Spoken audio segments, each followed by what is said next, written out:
YouTube, Reddit, and one Instagrammer. Did you say go? Are we on? Are we swag surfing? I think we're swag surfing. Hell yeah, dude. YouTube is correct about him.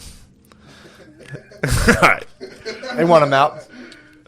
I just keep laughing about, like, because I get, very rarely, but I'll get, like, a message. It'll make it all the way to my Instagram. A lot of the bullshit, like, doesn't get filtered to my Instagram. That's, like, my little happy place online for the most part. Every now and again, people are like, you're a fucking bitch. I'm like, God damn it. Yeah. But someone came through and was like, seriously, he fucking sucks. I'm just, like, imagining someone at their job and be like, what happened to that oil change? And there's like, thinking about that guy ruining this fucking... Sorry, there's a guy named Lemaire ruining everything. Get home to a bag of, like, Cheetos, and you're like, why are these things all pulverized? And, like, the guy was just fucking in the back, like, fuck! Yeah, so spicy chilies, just a purple... the purple bag of Doritos. What the fuck are those things called? Oh, yeah. Spicy, they're the best. There's other Shout out ones. to them. Yeah, shout out to snacks in general. Shout out to snacks. And the essential workers stocking snacks. The essential workers? People don't ever talk about the guy stocking snacks. It's all medical. Or it's like, dude, what about the guy who goes to the grocery store at 3 a.m. and is just like fucking... Putting up our chips. Exactly, chips. We need our crisps. That cheese that somehow is good. Yeah, just cheese. Just non-refrigerated cheese that stays good for 4 years. We need that. Mm-hmm. That'll get us through. What's going on, dude? How are you? Chilling, dude. Welcome to this undisclosed location in Maryland. We had to leave the state of Pennsylvania because we couldn't legally operate. Yes, we're not in Pennsylvania anymore. Unless we be some, because it's like very feudal. It's like it has to be a member of your like household or I think clan. I think you were on the last lease I signed. Technically, it's true. So we are housemates. We can legally talk. Yes, and I think if you guys get baptized in the Christian faith, you're allowed in my house for like 72 hours without a mask. Yeah, what's the rule on that? So I think it's like, so if you're like within your household, you cannot have you're allowed, the government's allowing you not to have a mask on your face while you're in your household with your family. But if like somebody like like some sort of Gentile or something, like some kind of just like, wandering person who wasn't part of your kin is to come in, everyone has to mask up in the stranger's presence. I actually like that. It's pretty tight, dude. It's respectful. It is respectful, dude. It's more of an honor thing, not the virus. True. It's more just cover your face around strangers. It's getting to the point where it's like, yeah, dude. I mean, it's starting to hit the point. I had a really. I was actually trying to I was dealing with trying to distance myself from my judgments this weekend because I was at home and I forget what I was watching. I was just like, dude, people just want to fucking wear hijabs at this point. It was like, so I hear this thought comes through my head. No, I got hit with, I got hit with a phone call of you complaining about coronavirus. Well, it's I was just it sucked because I was playing a video game and you were trying to bitch about coronavirus and I was just like, I don't know, man. A couple weeks lockdown couldn't be so bad. And you're like, fuck this. The government's trying to control us. I was like, I'll take it for now. Yeah, I got hit with the nego. Well, it was good because I was like, Brittany's all excited. She's going to the gym. She's doing all this stuff. And then they were like, oh, yeah, we're closing all the gyms down again. And so she's like, what am I going to do? And it's like, just go 5 minutes to another county. But, she's like, fuck that. So I'm like, so the government's messing with your bay. They're playing games with your bay. Messing my bay up. And it's like, just let people go to the gym. If you want to go to the gym, go to the fucking gym. Government's treading on everybody's bays. And then you're trapped in the house with them. Dude, so the government's like, no, you can't go. I gotta watch Kenny's fucking ass be like, well, people are doing it. It's like, dude, fucking jerk off. Everybody hates mayors. Oh, well, they are the ones being mayors of every city. De Blasio, everybody hates. Fucking Rogan crushes the LA dude. He crushes him every episode. Well, that guy got in trouble. Was it the mayor or was it the governor of California who got caught at the French Laundry? I thought it was the mayor of LA. Who was the guy? Mayor. Who was the guy that just got caught at French Laundry? He went to that super expensive. I don't even know what's a French Laundry. French Laundry is this restaurant. I think it's in Napa, and it's like one of those things where it's like $500 a plate, something crazy. So the guy went on TV. Apparently, it's at some point before and was like, people need to get smart. People need to do what they got to do. It sucks you can't go see your loved ones. And someone called him at a 12-person restaurant thing at a $500 a plate restaurant. Yeah. And he's like, I regret that very much. I'm very sorry. Oh. But everything does get sensationalized. But I was watching, whatchamacallit? I was watching Mayor Kenny hit the news. And dude, it's one thing to be like, hey man, what the fuck? If he was just like, dude, what the fuck do you want me to do, man? I don't know what the fuck's going on. But he just came out and was just like, some guy was like, what do you say to all the people who are like losing their jobs and like their businesses are getting shut down? He's like, I would say that like people are dying. Like literally, like maybe it's a big deal. People die, and it was just like, dude, can you stop talking like a 19-year-old chick? You're well, it sucks. Mayor. Yeah, it sucks when politicians start acting like they're supporters. Yes, like back when like W would be like, Jesus Christ, like he would just turn into that guy. So now the Democrats are like, actually, during interviews, it's pretty funny. I mean, dude, it was like he was hitting. That was his response to basically like all he had to do was be like, I feel really badly about. He was like, well, yeah, but people are dying, so like, whatever. And then again in so many words, and then someone asked him about like what like churches, and he was like, I mean, yeah, churches are open, I guess, but I mean, God can hear you from your house, so he's getting fucking snippy, dude. He went Lutheran on him. Yeah, he was getting snippy, man. Little Martin Luther on him. Yeah, just like, wait, was that no? Luther had churches. He's had a lot of attitude, and I'm like, dude, could you spare the attitude? Yeah, or at least drop the toot. Warn me with a T-shirt, so I know that you can't even right now. He couldn't even at all during the press. He didn't have his coffee. At least, dude, don't even. He did not have his coffee. He couldn't even. He shouldn't have been on the air. I mean, I need to see like a grumpy cat warning. Yeah. I need to see. Sorry, sarcasm's my first language. Yeah, warning. True. Sarcasm. Yeah, dude, for real. It was. Politicians should wear meme shirts from the early 2000s. They have to if they're going to talk like that. Yeah. Dude, I had this theory last night. I paused my game for this. Terry, like, ladies and gentlemen, we killed Osama bin Laden. Just pause my game. Come on. No, dude, he paused his game hard. He didn't have his coffee. He paused his game, did not have his coffee. He spoke just had fluent sarcasm. Attitude, man. It was like, dude, I don't know. It was watching it was just like, this is fucking so stupid. But but I started thinking about it because, there's definitely, Trump, like, had his mode of operating that, like, politicians are like, oh, I can just be a fucking dick? Yeah. People were like... Yeah, it polls well. Yeah, it works well. People like it's, like, authentic if you're a dick or, if you act kind of, like, bullish, I guess. Yeah, but not, like, sassy. He was sassy. He was sassy, dude. Oh, sorry. You can't go to Thanksgiving this year? People are dying? Dude, literally, he was like, oh, yeah, people's business? Well, I would say to that is, I feel worse about people dying. Next question. It's like, dude, what the fuck? But yeah, man, it goes back to the idea of like, so, we have the news. The news is a for-profit company. So it's like, it's supposed to be giving us, people act like the news, I've talked about this 100 times, is supposed to be like your kind of like, like, all right, let's see what's going on. Let's like tune into reality. But it's like your information's being kind of distorted by like what's profitable and not profitable, not like what's true. If that makes sense. Yeah. And I've read this thing about, I think Pulitzer was the guy. News used to just be like C-SPAN. Pulitzer? Pulitzer. Yeah. Yeah. If you want to be a real cunt, you say Pulitzer. You say Pulitzer. Not Pulitzer. I have a Pulitzer. Pulitzer. Yeah. Pulitzer, whatever his name is. Pulitzer, dude. News was just like, how boring the Wall Street Journal is? It was like, it's just like very cut and dry. Like, here's what happened. It's like, I don't think I've seen it. I've tried. I don't think I've seen words within it. I've seen the Wall Street Journal at the top. I've never seen one word in the Wall Street Journal. Isn't it like the print, like, don't they use like 5 fonts? Pretty small. And I feel like it had, like. Boring, dude. Yeah. I remember when I worked in an office, my neighbor was subscribed to the Wall Street Journal, and I would steal it and bring it into my office. I'd read one page, like, this sucks. Yeah.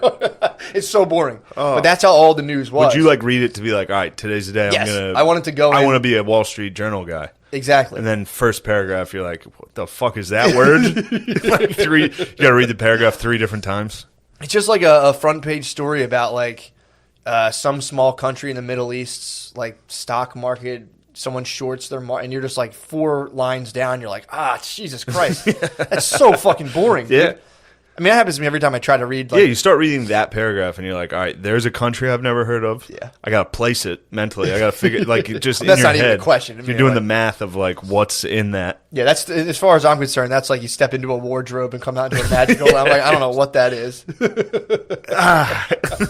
And some guys come out like, I swear to God, what the fuck is my drip? Probably wants to read it. And I'm just like, this will look cool if I bring this in the office. Yeah, I'll look cool if just hold it out. And I'm like, damn, I got to read the journal fast. Checking the stocks. But that's how the news was. It was just like just really cut. It was just like what was going on within institutions and Pulitzer. Where were you when you read the Wall Street? Where I worked in an office. I worked at this real estate place where you would like. You were at a real estate office. I would call people who owned apartment complexes in Kansas City and be like, "Hey, I saw your complex there. Are you guys interested in selling?" And they're like, "What color's the exterior?" I'm like, "Fuck you, fuck you, bitch! I'll fucking kill you." Hold on, though. Like try to pull up. I was like, "You fucking liar." Yeah, I would try to call people, and then if they were interested, it'd be like, we're offering $6 million below what you guys would take. And they're like, fuck you, man. Yeah, it's funny. It's funny. Both you and I give scam calls like problems when they call us. I did the same thing with cars.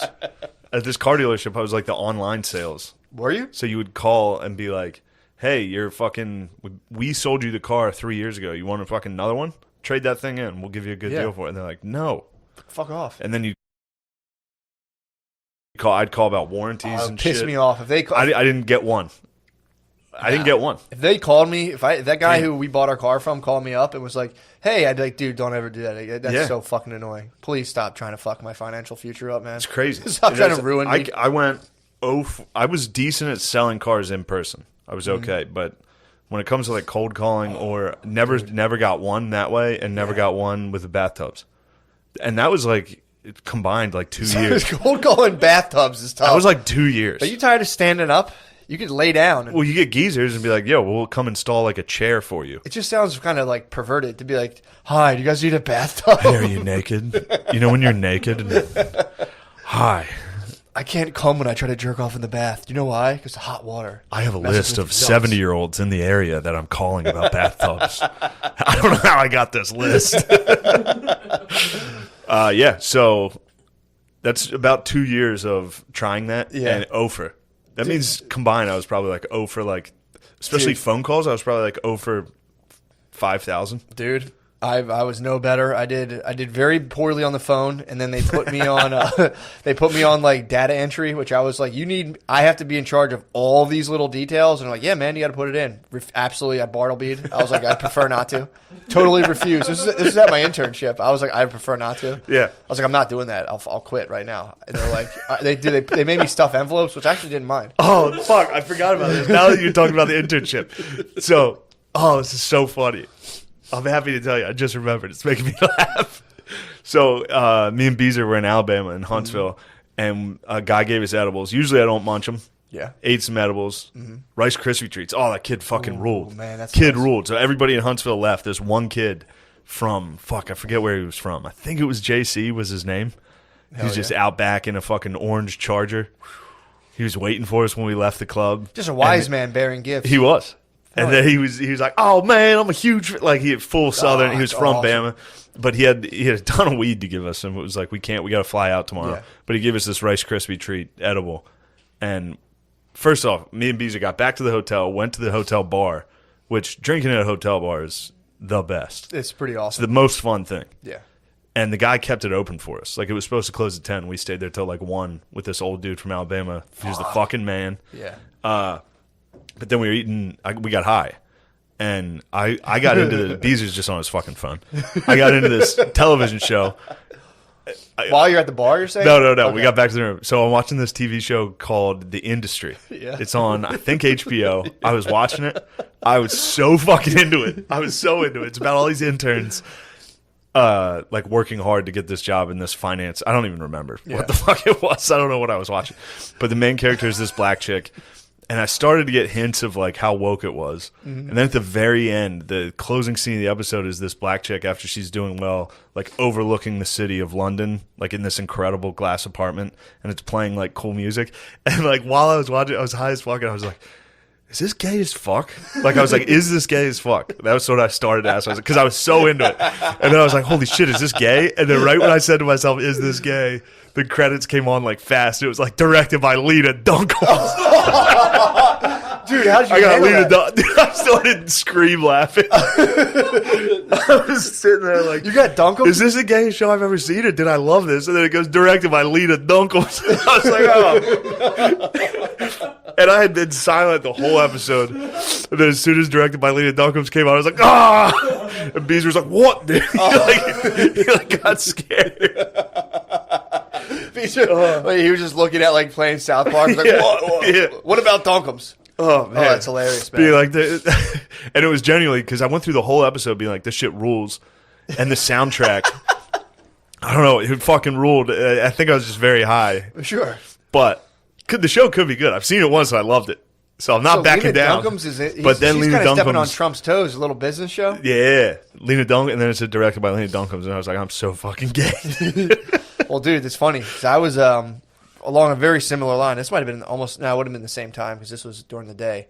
I was at the house, and this is what I was talking about. I'm trying to like get out of my like if I'm being judgmental, I tried not to like let it sway me too much. So I'm doing the dishes. Brittany had for her family they had like a virtual like baby shower.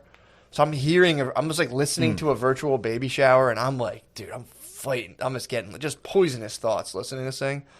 And finally, I'm like, I'm trying to like really check in when I hear when I have like a judgmental thought. I try to identify like what was the thought, and I checked in with myself, and it was like, this is gay as hell. I was scrubbing a dish. I'm like, this is gay as hell. It is. I was like trying to like, what was the thought I had? I was like, this is gay as hell. Like this is 100. Dude, it was. It's funny. Both of our minds are just YouTube comment sections. Like, I'm like, does this show fucking suck because it's gay? Yes, it's so fucking gay. You just get like 34 mental upvotes. You're like, well, that solves that. Yeah. So did you actually know that was directed by Lena Dunkums? And you're like, fuck. Shit. Yeah, dude. Dude, getting high and watching a Lena Dunkums show. I was into it. I was like, this show actually fucking rules. Dude, I tried to... A girl got fucking sexually... She was taking a client out. Yeah. And they got drunk together. And then when they're on the ride home, the lady just grabs her by the pussy. Whoa, the lady grabs her. Yeah, lady on lady. Is this like a reality show or is this like reenactment? They didn't film a sexual assault on a reality show. Were you just watching like the 7th season of Girls? No, maybe. That's why the 7th season they all get the same corporate job and they just grab each other's pussies. Get raped at work by powerful women. Yeah, powerful women sexually assault them. Yeah, Lena Dunham's like, and then I come out and grab the women by their fucking pussy. Yeah, like, oh no, what have I become? I've become what I've hated. Yeah, I think that's kind of going to be the point of the show because the girl then ignores the sexual assault and calls her back to make the sale. Like she was like, I don't want to talk to that lady. She grabbed me, all that. She kept that to herself. So the female and then at the end of the boss- episode, because they're all interns. Sure. There's like 4 or 5 people that are interns. Oh, you know what? I started to know it was woke when the 2 female interns were talking about the one male intern. The girl was like, he a whole ass snack. I was just like, wait a minute. Is this gay? That's when the wheels started turning. I was like, am I watching something gay right now? Smack Beezer like, Beezer, I need you right now. Yeah, Beezer's like, yeah, it fucking sucks. What? You and Beezer I being needed high. my consigliere, dude. I needed to consult with the Beezer. Oh, fuck. But yeah, I've never felt it was like a Law and Order fucking dunk 'em. It hit so hard. Fuck, man. I've never had a question just answered immediately. Like while I was looking at the screen, I was like, "Does this?" Oh, that's tough, Boom. dude. That is Lena absolutely. Dunkums. That's tough stuff, man. That would have fucked me up. I just got dunkumed. Got dunkumed hard. It was good, dude. That's like MK Ultra shit, dude. You're high. I was MK Ultra. You got MK Ultra, dude. You're stoned. You're like, yeah. Something about this. You see that Lena Dunham, and you're just like, she's actually truthfully, right. since then, I've started to admire myself in the mirror. You should get real body I should pos. take pictures of myself. Yeah, body positive. You should just force everybody to look at your body. Brittany took a picture. Dude. Oh my god! I have to find this and give it to you. I'll show this to you. Brittany took a picture of me last night. I was by the I'm always naked at nighttime, so she was like, "Go see if you can make Maya go to." She's been waking up every night at like, dude, 12 o'clock, 11:30, just fully awake for like 3 hours. It's fucking nuts.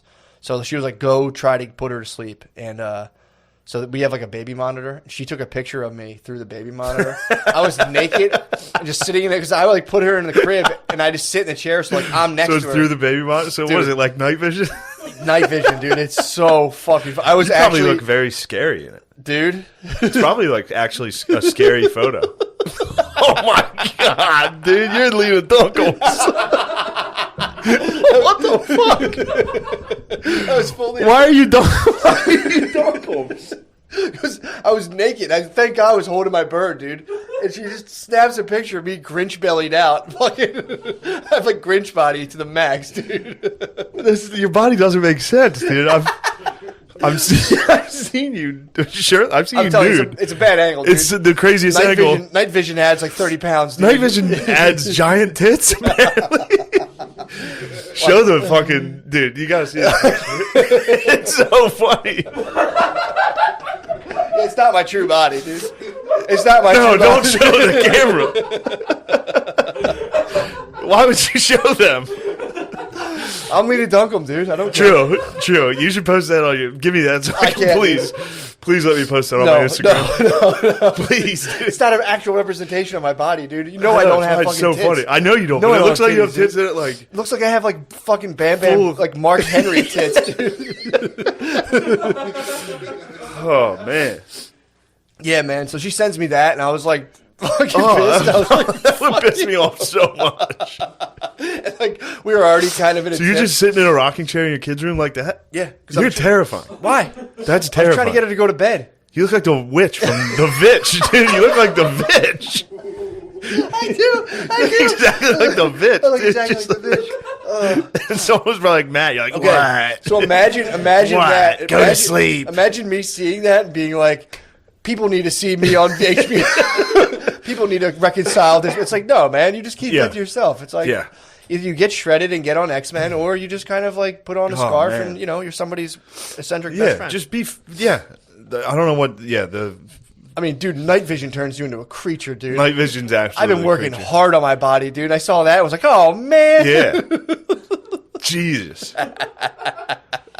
Must be like a fisheye lens on that or something. It's on the did I should have left my dong uncovered, dude. I could have got like a fat fucking dong shot, dude. Especially, dude, if you had a penis in that, that'd be the worst photo of all time. I mean, you had a penis. I did have a penis in that. I was covering it. Let's be real. But damn, yeah, true. Yeah, even naked in the dark, I'll cover a penis. You have to. By myself in a room, I'd still be like, no one sees this. Somehow, hopefully there's not a night vision camera I forgot about. Dude. Man. Someone room raiders you and sees your penis. Fuck. Dude, that picture is... It's so funny, dude. That picture... Oh, my God. I would, especially you have, like, your sleep cap on your... I have my mask thing. I usually block all the light out. Dude, that picture fucked me up, dude. I'd be so mad at whoever took that. Let me see it again. I know this isn't great for them. It's the pixelation made me look like I had titties, dude. It fucking my belly. I'll take the belly. The belly's mine. That was, that's after nighttime eating, dude. And I'm in a rocking chair, so I'm moving a little. It's the craziest picture. What are you holding? My bird. No, on your other hand. Let me see. Let me see what I'm holding. Oh, maybe nothing. Maybe it's the bottom of the chair. All right. Oh, I'm probably just clutching a blanket, dude. Yo, that picture is so fucking funny, dude. It's like a Dali painting, dude. Looks like I'm melting. Like scary. Fuck, dude. That needs to be released to the public. Brittany would be so mad. She gets so mad when risque pictures are released. We can cover your face. I mean, that one too. You can cover the least embarrassing part. No, I can. That would be a good one to release, honestly. That's important for the people to see that picture. If there's any girls out there, they'd be like, ew. Ew. Suddenly I'm the heartthrob of the group. Ew. You know what? Shane's not that bad. Did you ever see Matt naked? He's like 70. And fat. Fuck me. He's like a fat 70-year-old. I might die of COVID according to that picture, dude. Speaking of, dude, you're killing us right now. Why? Me and Lemaire, you're going to kill me and Lemaire. Common rhinovirus already got tested. No, you didn't. My daughter did. Yeah, Matt. The reason we delayed one day was Matt had a cold. I was like, all right, well, see how you feel tomorrow. Well, you were like, well, see, you might not be able to get tested. I'm like, dude, I'll get tested in 2 seconds. Watch. I got fucking absolutely dunked on by like 9 urgent. You got dunked by everybody. Dunk them. 9 urgent. Dude, it was so funny because I was like, maybe if I just walk into urgent care and just be like, hey, can I just please have an appointment? The guy in front of me goes up. He goes, hey, man, I'm so sorry. It's like, and I came in. I was like, I'm asking what that guy's basically asking, but so no, okay, cool. And they're just looking at me like, yeah, no. I'm like, yeah. Hey, man, it's a shot. It's worth a shot. I was watching.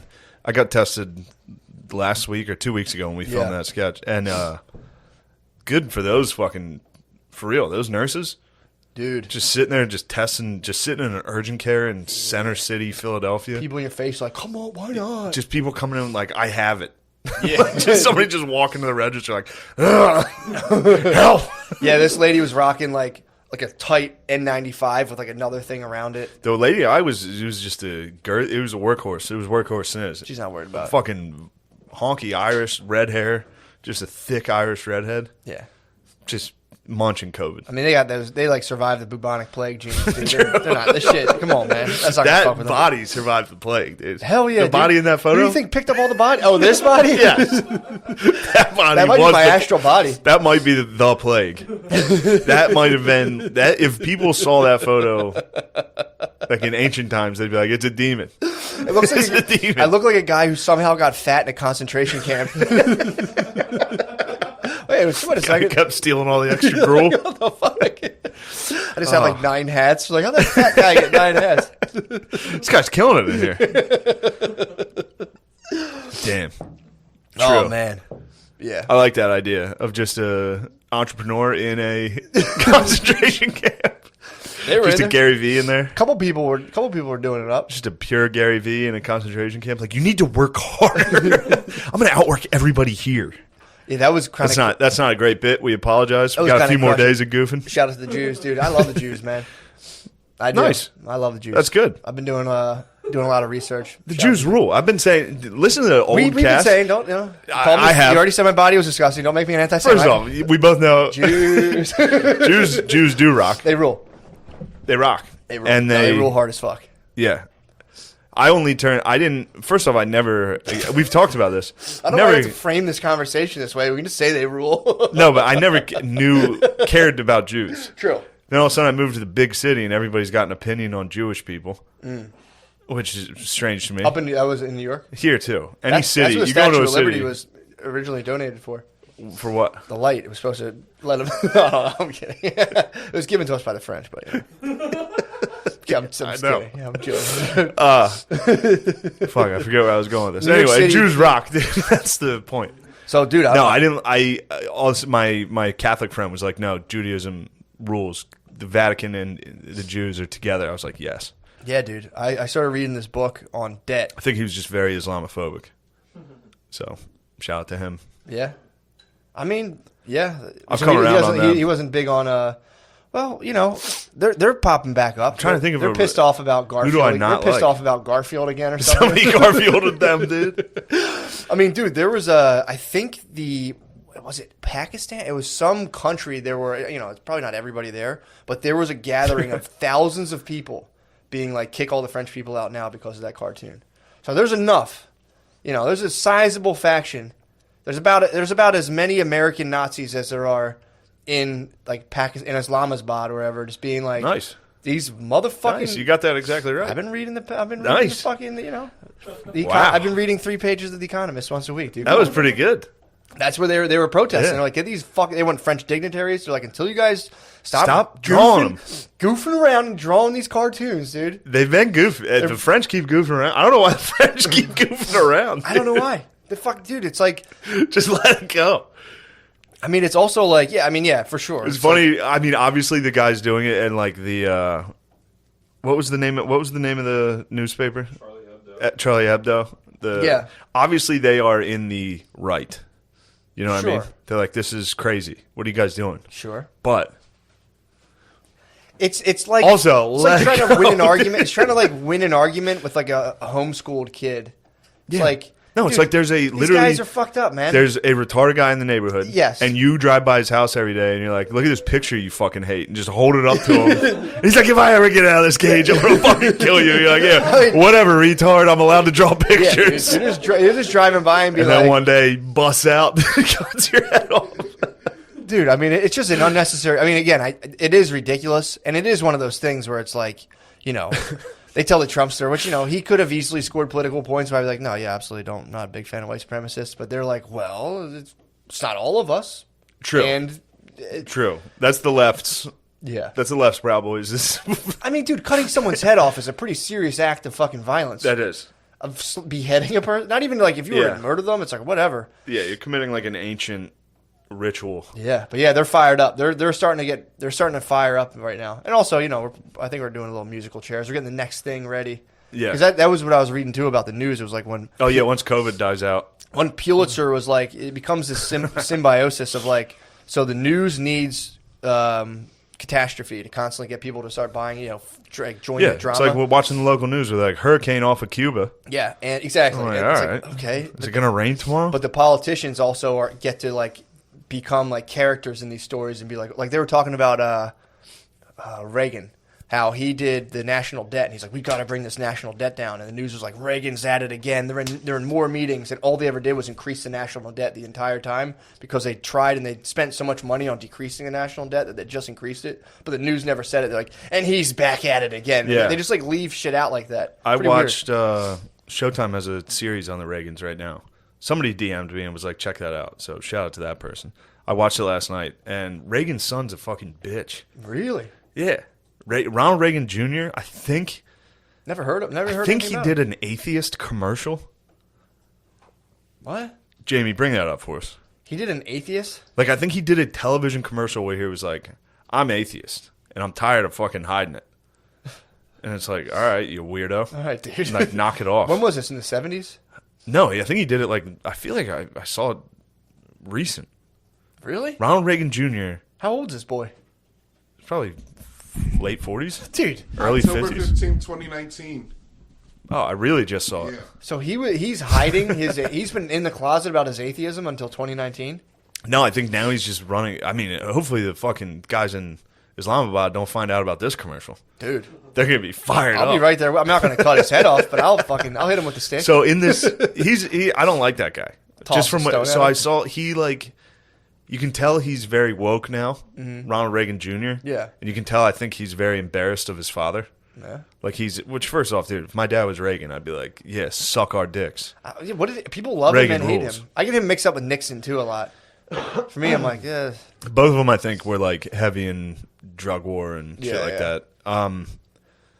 Reagan, but in this thing, the son's like, he kind of like trashes his dad the whole time. Does he really? In this documentary, it seems like he talks about him. I mean, maybe he had a very weird relationship. I'm sure he did with his dad. But at one point, Ronald Reagan, I guess, had told him a story about growing up when Ronald Reagan's dad, so this guy's grandpa, was a drinker, and he came back one day, and I guess Ronald Reagan found his dad out in the snow, like pass out, and had to like carry him in and carry him up the steps like around Christmas or something. And then his son was like, and I thought about that when I went to the house, and I was like, there's no way my 11-year-old, like he literally, on the documentary, is like, yeah, my dad didn't fucking carry him. He was lying. Damn. It's like, dude, he was 11. I'm sure he like helped him up. Yeah, dude. Is Ronald Reagan dead? Yeah. Damn, he's lying on a dead man's name. He's lying on his dead dad's name on a fucking Showtime doc. What a dick. Yeah. I mean, again, who knows? Maybe his dad was a feeder. That would piss me off if dad was constantly feeding. But he was nothing but a horse feeder. I mean, he basically was like, "Yeah, we beat drugs. What else you guys want to do?" Yeah, dude, drugs are done. Anyway. Yeah. But yeah, that's fucking shitty. I got fired up last night. I was watching Reagan. I watched fucking thing on the J. Turn it off. Turn off Duncombe's. You had to wash that Duncombe's out of your mouth. I had to wash Duncombe's. I must have watched a Ronald Reagan documentary. First of all, I think the industry is good. I saw it once when I was drunk and high. I was leaning Duncombe's, and it was good till the very end. Then you're gonna be pissed when you see that directed by. She should hide her name. She should have She should have kept it out. Yeah, or she just go by Lena Duncombe's, dude. I'd be like, Lena Duncombe's. Lena Duncombe's. Well, Mayor, Lena Duncombe's ever hire you? Oh yeah, then weren't you gonna get hired by Lena Duncombe's? Also, YouTube comments, get ready. He's about to talk. Yeah, I got hired by a 17-year-old Duncombe's. Yeah. Oh, you did get hired? Yeah, but like the show didn't get picked up. Oh, okay, good. Yeah. I was going to say, if it got picked up, you should stop doing this because our fans hate you and will ruin that show. True. You got 1 million Seth Simons, dude. I got one. You got fucking 1,000 Seth Simons. Yeah, they are going to ruin your career at any moment. Yeah, it's okay. That's all right. It'll be all right. It happens, dude. Apparently, God, the show just feels so derailed now that Lemaire talks. I know, it's fucking ruined, dude. It's almost like the whole show is fucking ruined. We should just leave, honestly. I don't know. Yeah. No, this fucking ruled. I watched I never read it. I heard it was good. Crossfire about JFK. It's good. There's this dude. I got to get his name correct. Jamie, we bring that up. Crossfire, JFK. We're gonna get the TV in here soon. Yeah, that'll be good. This guy is willing. hilarious. He's got it's an Amazon documentary. It's about his book. The author just sits there and explains to you his book. Swag. But he's in a cowboy hat. He just sits at a computer. Camera's on him. He sits at it. He's like, and this. He's like, do you think this happened? Oh, it's so good. So he wrote a book on the JFK assassination. Yeah, that's like considered like great. So he's really Crossfire is like the book on the JFK assassination. Well, apparently they took a poll back then, or at least it was. Well, they took a poll. I'm sure it's been after debunked. that happened, dude. Well, apparently back when he got assassinated, there was like a minority of people who believed that like it was actually carried out the way they said it was. Like nobody really believed that. They were like, "Get the fuck out of here." Yeah, there were pieces of evidence in this that were just like, whoa. Yeah. Whoa. They weren't even... I saw shit before saying Woody Harrelson's dad was there. I heard that. Yeah. I heard Ted Cruz. Ted Cruz was there? Ted Cruz's dad. What? Fucking Trump said that like during the campaign. Stop. Trump's like, I'm pretty sure Ted Cruz's dad killed Kennedy. Anyway. He's like, no, I don't know if that's true. I heard that. Trump is boys with, you know who? Robert, one of them, JFK Jr. mob. Yeah. Boys with the mob. The mob was in that. I think it was kind of well known that his family was mobbed up, and the mob were like, "Oh, we got our guy in." And for some reason, him and his brother were like, "Fuck the mob," and just went against them. And they were like, it's Mars, right? The guy's name is Marrs. Yeah, Jim Mars. Jim Mars. The guy fucking rules. He's dead now. I think he taught like UFO classes at Texas. Damn, dude. Guy fucking rules. I mean, dude. But his JFK shit, like. This guy was obsessed with it, and he was from there. He was from Dallas. Mm-hmm. Like the documentary opens with him like on stage at one of Jack Ruby's clubs. You know, Jack Ruby shot Lee Harvey Oswald. He was just this maniac, this like guy who owned a strip club. It was like, he can't believe he killed my president. Just shot him before he got to testify. Like, dude, yeah, super suspicious. There was stuff like, I mean, that's like crazed fanatic on crazed fanatic. Like they're just like eating each other. Like, everything's gone. There's some ones that I'm gonna misremember them and fuck it up, but. There was one where the police officer from Dallas was in the car with FBI or military police, and they were leaving the hospital, going back to the scene or whatever. And the FBI agent, I guess, had given him enough information that when he got back, he wrote a list of employees at the book depository, and the top one was Harvey Lee Oswald. He got it backwards, but he wrote an address. He got the wrong address, 603. He wrote down the wrong address on his list of where these people are from. But that was a house that Lee Harvey Oswald had lived at. So the guy who just gave him the information gave him an old record of Lee Harvey Oswald. He didn't get it from the book depository. He got it from the military. And then, I don't know, they cross-referenced. It was just wild. Yeah, They're like, this just proves the military, the government handed this Didn't someone else get shot down? Didn't someone else get shot down there too? Yeah, there was a cop that got like blasted as well. Cop got shot. There was the guy directly. I think a cop got shot. I think a cop got murdered. Mm-hmm. There was a guy directly in front of JFK that got hit, but that was the magic bullet. It like went through JFK's back, didn't touch bone, and then redirected in JFK to come out of his neck. It's so wild. Did this bullet happen to have like eyes and teeth on it too? Yeah, it's insane. And even the magic bullet, the bullet theory. So I guess the back seat was a little elevated in this car, so they like tried to recreate it. Mm-hmm. And then even in the picture, the guy's like, you can see the place where it's supposed to enter JFK's back, and the guy's like up to here. It's fucking crazy. It's crazy. I think it was Gerald Ford, dude. Gerald Ford was in on it. Hoover, all of them. Yeah. Bunch of punks. J. Edgar Hoover. I don't think I've ever heard of a guy get a worse rap as time goes on. Crushed, dude. As time goes on, it turns out that guy stunk. He was leading stinkums, dude. Dude, he was, man. He was big time stunkums. He was a weirdo, dude. He was a weirdo. I think he was gay. I think he fucking killed sex pervert, dude. He killed every civil rights activist. Andrew Cunanan, dude. He was. Dude, first of all, shout out to the actor who played Andrew Cunanan. Apparently, he's in Glee as well. Yeah, he's fantastic. He plays a gay guy in Glee. He plays a gay psychopath in the Andrew Cunanan thing, the Versace. Yeah. Dude's straight, not gay. Whoa. He came out and he goes like, dude, he like just crushed gay roles. I swore this guy was gay. Well, then the gay people need to take umbrage with this. That's why I think he kind of like. Yeah, you got to get ahead of that. So nasty, dude. You but can't stop him. He's so gay. He's so gay, dude. I mean, dude, Matt Damon, amateur hour, trying to be as gay as this guy. Nah, dude. He apparently came in. He's like, no more gay roles. This guy wanted to act so bad. They're like, here's what we got: gay psychopath murderer. He was like, I knocked Glee out of the park. The Glee one's gentle. The fucking he's just like straddling 65-year-olds and like stuffing his fingers in their mouth. Dude, it's fucking and then dancing around kind of sexually. Yeah, dude. I don't like that. That fired me up. I got mad. Dude, that show fucking ruled. I had no idea. I thought Shine. You know the rapper Shine? He in his one song, Andrew Cunanan ass. Yeah, he calls people Andrew Cunanan asses. I'd listened to that song obviously years before I saw the show or knew who Andrew Cunanan was. Cunanan. Shine called other men Andrew Cunanan ass. Gay murderers, dude. Dunkums. Really? Yeah, I was like pumped on that, dude. I saw him first in the Cunanan, and then I was like, dude, what the fuck? Because Brittany's watching Glee right now. I'm like, Cunanan isn't. She's like, that's like the thing he was from. I was like, damn, bro.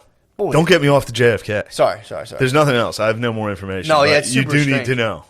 JFK. Something was up there. That's what I got out of it. I think Don DeLillo wrote a book called Libra. I believe that is it's just all about JFK stuff. This guy, no, dude, he's got nothing on. I mean, Mars. He's literally sits there in a cowboy hat, Southern accent. And he's just like, and you expect us to believe this? I mean, dude, that's the documentary. That's the dream. Just going up a gravel driveway, lifting one of those heavy horse fences, and pulling my pickup truck into a house with like a couple dogs running around. Filming Amazon doc. Just going right on the computer and be like, the government's lying to all of you. That's all I want. That's all I'm going for, dude. I just want to get. Yeah, this guy. Like, come on, man. Or just teach alien classes, dude. I always like, how the fuck do you start to teach alien classes? This guy's in, dude. He was a journalist, I think, in Dallas at the time. Like, this guy, he was all over it. Dude, so they didn't. He just keeps showing you the Dallas police records of all. First off, the FBI took all the evidence right away. Yeah. So crazy, of course. Yeah. But they like at first Dallas fingerprinted the guns. Nothing. Mm-hmm. They did the test to find gunpowder on your hands and face. Nothing. Off Lee Harvey Oswald. What? Nothing, including his face, which would have been covered with it. In order to get those 3 shots off that quick, he would have had to just keep his face on the rifle. Yeah. He wouldn't have had time to bring it down. Trust me. I mean, this is Mars. That's Mars. But this is Mars talking. He's like, you can't bring it down. Dude, if a guy with a southern accent tells me anything about guns, I'm like, facts? Yes, sir. Facts? Yes, sir. But then this guy who was the funeral director for Lee Harvey Oswald, first off, the mom claimed she didn't know who was in that casket. She was like, that's a body double. There's rumors there, too. Lee Harvey Oswald was, some rumors. Mars told me about him. But the guy who worked at the funeral home said the FBI came in and just because 4 days later, then they got fingerprints off the gun. The FBI got the fingerprints. Dallas was like, there's no fingerprints on this. They said they went to his funeral, or to the funeral home, got his casket, put his hand on the gun. Oh. He was the guy who did the funeral was like, I had to scrub the ink off of his hands from the fingerprinting. Damn. Yeah, crazy. Although I don't know why they'd use ink. Yeah, whatever. I think it's like, to get the fingerprint, not to put it on. We got it. We'll figure it out. It's gotta be funny, dude, to be in journalism school. I think I just debunked Mars, dude. What? No, dude, just debunked him. Easy. You expect me to believe that? Yeah. You think we're gonna believe this? And then it's like an old documentary, so it's like shitty transitions. Yeah. It's very funny. I'm just laughing about journalism school. Like, oh, what's Bob up to? Like, he went into aliens. And he got into aliens. It happens, man. For you some start reason. researching shit, and you're just like, wait a second, what? And you're just 30 years. You're just in New Mexico, just being like, look, hear me out here. Like, they are out there. Apparently, they claimed aliens. I think the government was like, yeah, aliens, yeah. Yeah. Nobody gave a fuck. I was like, yeah. Oh, yeah, the government released aliens this year. Nobody. Everyone's like, yeah, dude, the drummer from Blink-182 told us, dude. Like we know. We watch Rogies, dude. Yeah. We all watch Rogies. You're not telling us anything new. Of course, dude. Yeah. But yeah, man, the book that I was going through this is why it's not why, but it's like the guy starts talking about debt, and so naturally you start going into like money lending and all this stuff, and I'm reading the book, but I watch like a million interviews, and the guy was saying how historically Jews would so you would go the guy's a Jew, All right. The guy's a Jew. He hates the term self-loathing Jews, by the way. He's like, this is fucking bullshit. But he was saying that a lot of times, like in medieval Europe, you would have like these dukes, these like European dukes, and they would like Jews would come in. And they tell the Jews like, you guys can't work, like no jobs for you. And they would tell like the peasantry and be like, fuck these Jews, am I right? And they'd be like, yeah, fuck those Jews. Like, we're not going to let them work. And the peasantry would be like, yo, you fucking rule, Duke. So then he would go like, hey, Jews, how you going? How you doing? They're like, pretty fucking bad. You won't let us work. And he's like, all right, I'm going to let you lend money for me. So the Duke would set them up as money lenders and be like, all right, you can lend money here. Here's the interest rates. And then when the Jays started making a lot of money, the Duke would be like, damn, these guys are killing it. And they'd be like, hey, guys, don't these Jews suck? And the peasantry would be like, yeah. And like, I'm getting them out of here. And the Duke would just take all of the money that they collected and be like, get the fuck out of here. So that would happen to them constantly as they moved around. They'd be like, come on, man. Yeah. So it was pretty. That is interesting. Pretty funny. I actually also adds up with. I watched this thing up by Thomas Sowell, A Brief History of the Jews. Very similar thing. They would like wander in somewhere, but they went ham around like the Babylonian period. Like they were motherfuckers. I mean, this is like 5th century, whatever. But they were talking about how they were doing their thing, and then they got conquered so many times. Wait, David, right? Like Solomon and David. There was David versus Goliath. David was a Jew. David was a Jew. Tricked Goliath. Dude. I think was Goliath not a Jew? Goliath was not a Jew. I thought he was a bear. Jacked. I thought he was a bear Jew. No, I thought he was a bear Jew. I thought he was like Michael Rappaport's great grandfather. Goliath was just like 5'9", 160. Yeah, definitely. No, there's some brawny fucking Jays. There's a couple. Sandler. Fucking, I know a brawny. I know a big bear Jay, dude. Who? Fucking, he's an entrepreneur, dude. Fucking Andrew. Who? You wouldn't fucking the guy who owns Magoobies, dude. You wouldn't want to get your bitch true. On. He's a big wrestler. I was texting him last night. That's crazy. I texted him last night. Yeah, that guy's a fucking. While watching JFK, I was texting Andrew. I was just like, "How you doing, bro?" How is he doing? He's doing all right. He always is very funny. If you're talking about self-loathing Jays not being a real thing, that guy is the best. You could text him and be like, "How you doing?" And be like, "Are you doing good?" He'd be like, "Define good." I'd be like, "Yes, dude. Tell me what's wrong." But this guy got into the whole book is called Debt. It's a 5,000-year history. And warning, the guy who wrote it, David Graeber, he's an anarchist. But he's like, this guy was like about to get like tenure at fucking Yale or something. He's smart as fuck. He's not like like a dunce. But he wrote this book about like debt and how the idea of debt. Dunce him. He's not a dunce him at all. A lot of times you're anarchist and you're like, oh, this guy, some guy like that hangs at the mall and it's like, yeah. This guy's super fucking smart. Yeah. Or he wrote. Never mind. I was gonna trash. Who? Basement. Our old apartment. So he did this book where the question he was at a little like cocktail party thing and he was hanging with this priest, which is really, this guy has like the funniest group of friends. He's like, I was with this priest hanging out and it's really annoying because this guy would introduce me as an anarchist, which would like, I'm in polite society and everyone's kind of already judging me a little. And that's funny. That's how I introduce all my friends. I'm like, oh, this is Jimmy. He's a fucking communist. So that's right away. That's what the priest was doing to him. So he's at the priest and he's like, no, you'll like this person. This person that does like, they're like a, what the fuck did you say? They do like legal activism. He's like, you guys, because he like did a lot of the Occupy Wall Street shit. They're like, you guys will get along. So this guy had just been in Madagascar, the author of the book. And he was explaining to this lady, he was like, I was in Madagascar for 2 years trying to negotiate with the IMF to be like, stop fucking, like, just forgive these guys loans. You loan them money. Because apparently these big centralized banks got like a huge tide of oil money that came out of the Middle East. And so they got like flooded with all this money. And they're like, well, fuck, we have to lend this to somebody. Yeah, they just destroyed Africa through that. Yeah, they're like, it's fucking pointless. So they were like, they would like either ask the current guy, like, hey, you guys should take a loan to fix shit, and they'd be like, no, and they're like, all right, we'll put another guy. It's like what China did with the... Which one? China's doing it right now. They like lended a ton of money to all these like port cities. Yeah. And then they're like, if you can't pay it back by this date, we own the port. Basically. And so it's just China just building ports. So that's what they did, but they were also just like, they just wanted to get some interest on this money. So they would give a loan. This guy was telling this lady, I was just in Madagascar, it's a fucking mess. Like they gave the loan to these people, they paid it back. It wasn't even like they took it out. It was like a dictator will be like, okay, and put most of it in a Swiss bank account. And then there's people who are like, we have to pay this money back, blah, blah, blah. So what happened was the government they had this like program where like they would vaccinate people or some kind of thing. No, it was like to help Jews and vaccines. It was mosquito control. No, it was good. It was mosquito control. Right, it was mosquito. There was no Jews. Well, maybe I don't know who works at the IMF, but I don't know. I'm saying there could have been a couple, but the thing that So they were doing this mosquito program where like they did it every so many years, and it would like inoculate people versus like the horrible diseases from mosquitoes, which actually you have a better chance of dying from mosquito stuff than like a bunch of other stuff you think about. But for sure. But the so dude, it like because they like made them, they're like, look, you guys are slow on your lungs. It's a good Snapple fact. I know. You actually have a good chance of dying from mosquito stuff than other stuff. Anyway. Just saying. So they couldn't afford to pay back these loans that the people didn't even take out. So this guy's explaining this whole thing to a lady. He's like, as soon as I got down there, like literally 5,000 children died due to mosquito-related deaths that would have been preventable if these people had just been like, all right, just fuck this fucking loan. You guys have paid us back this loan like 7 times already. We're just crushing you in interest. Yeah. Here's the mosquito. Like, dude, like 5,000 kids died. Ugh. Like I think like 10,000 adults died, 5,000 children died.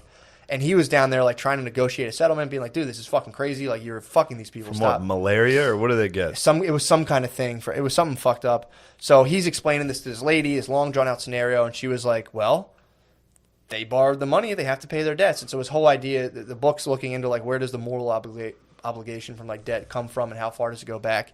And he goes all the way back to like the Sanskrit word for debt is also the same for sin, and the Aramaic word for debt is also the same as sin. So like it's kind of like built into like our whole morality systems.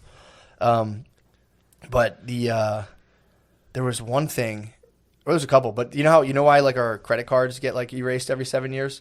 That's the Jubilee. That comes from like ancient like Hebrew law. So what happened was, the Hebrews were doing their thing. And wait, what? It gets erased? What? The Jubilee, every 7 years, your debt gets kind of like forgiven. Like if you have a credit card and every 7 years it kind of just like goes away. I've never had a credit card ever. I cashed in hard. My mom told me this when I was young, so I was like, sweet. So yeah, so there was, I like just lit up a credit card when I was 21 and just like, I got 7 years, dude. I'll be good. I don't need credit for 7 years. Yeah. So yeah, there's a thing, debts, I think if you're bankrupt too, there's a certain thing. After 7 years, the bankruptcy kind of wipes. There's something kind of to it. But where that comes from is Jubilee. Like, it's the Jubilee year. We have Jubilee Day in Mechanicsburg. What is that? What do you guys do? It's just a large fair in Mechanicsburg. So we celebrate. So what would happen was, back in the day, so the Hebrews were doing their thing, and then they were like the Babylonians, the Persians would come fuck them up. So the one guy used to be Kangs. He was a Jewish dude. He was a cupbearer for this Persian guy, and he was like, dude, let me go run. Please let me go run fucking, the whole, let me go back and like set the temple back up. And he got this idea, I think from the Babylonians, where like, so you'd like the Babylonian ruler be doing their thing, and like, you'd owe me money, blah, blah, blah. And then a new ruler would come in and just be like, all right, debts are all clear. Like, but that guy owes me money. He's like, that was under that other king. That's all bullshit. Yeah. Restart. They would do resets constantly like this. So the Jays went back to the Jays, and he's like, yo, we got to stop crushing each other with this bullshit, man. They're like, let's just do every 7 years of fucking resets. And, so that comes from like an ancient practice, which is pretty crazy. Yeah, dude, the book's fascinating, dude. It's full of shit like that. Because like they also talked about how money would become invented, and like, you're just like some dude chilling in like the Yucatan, somewhere like a long time ago.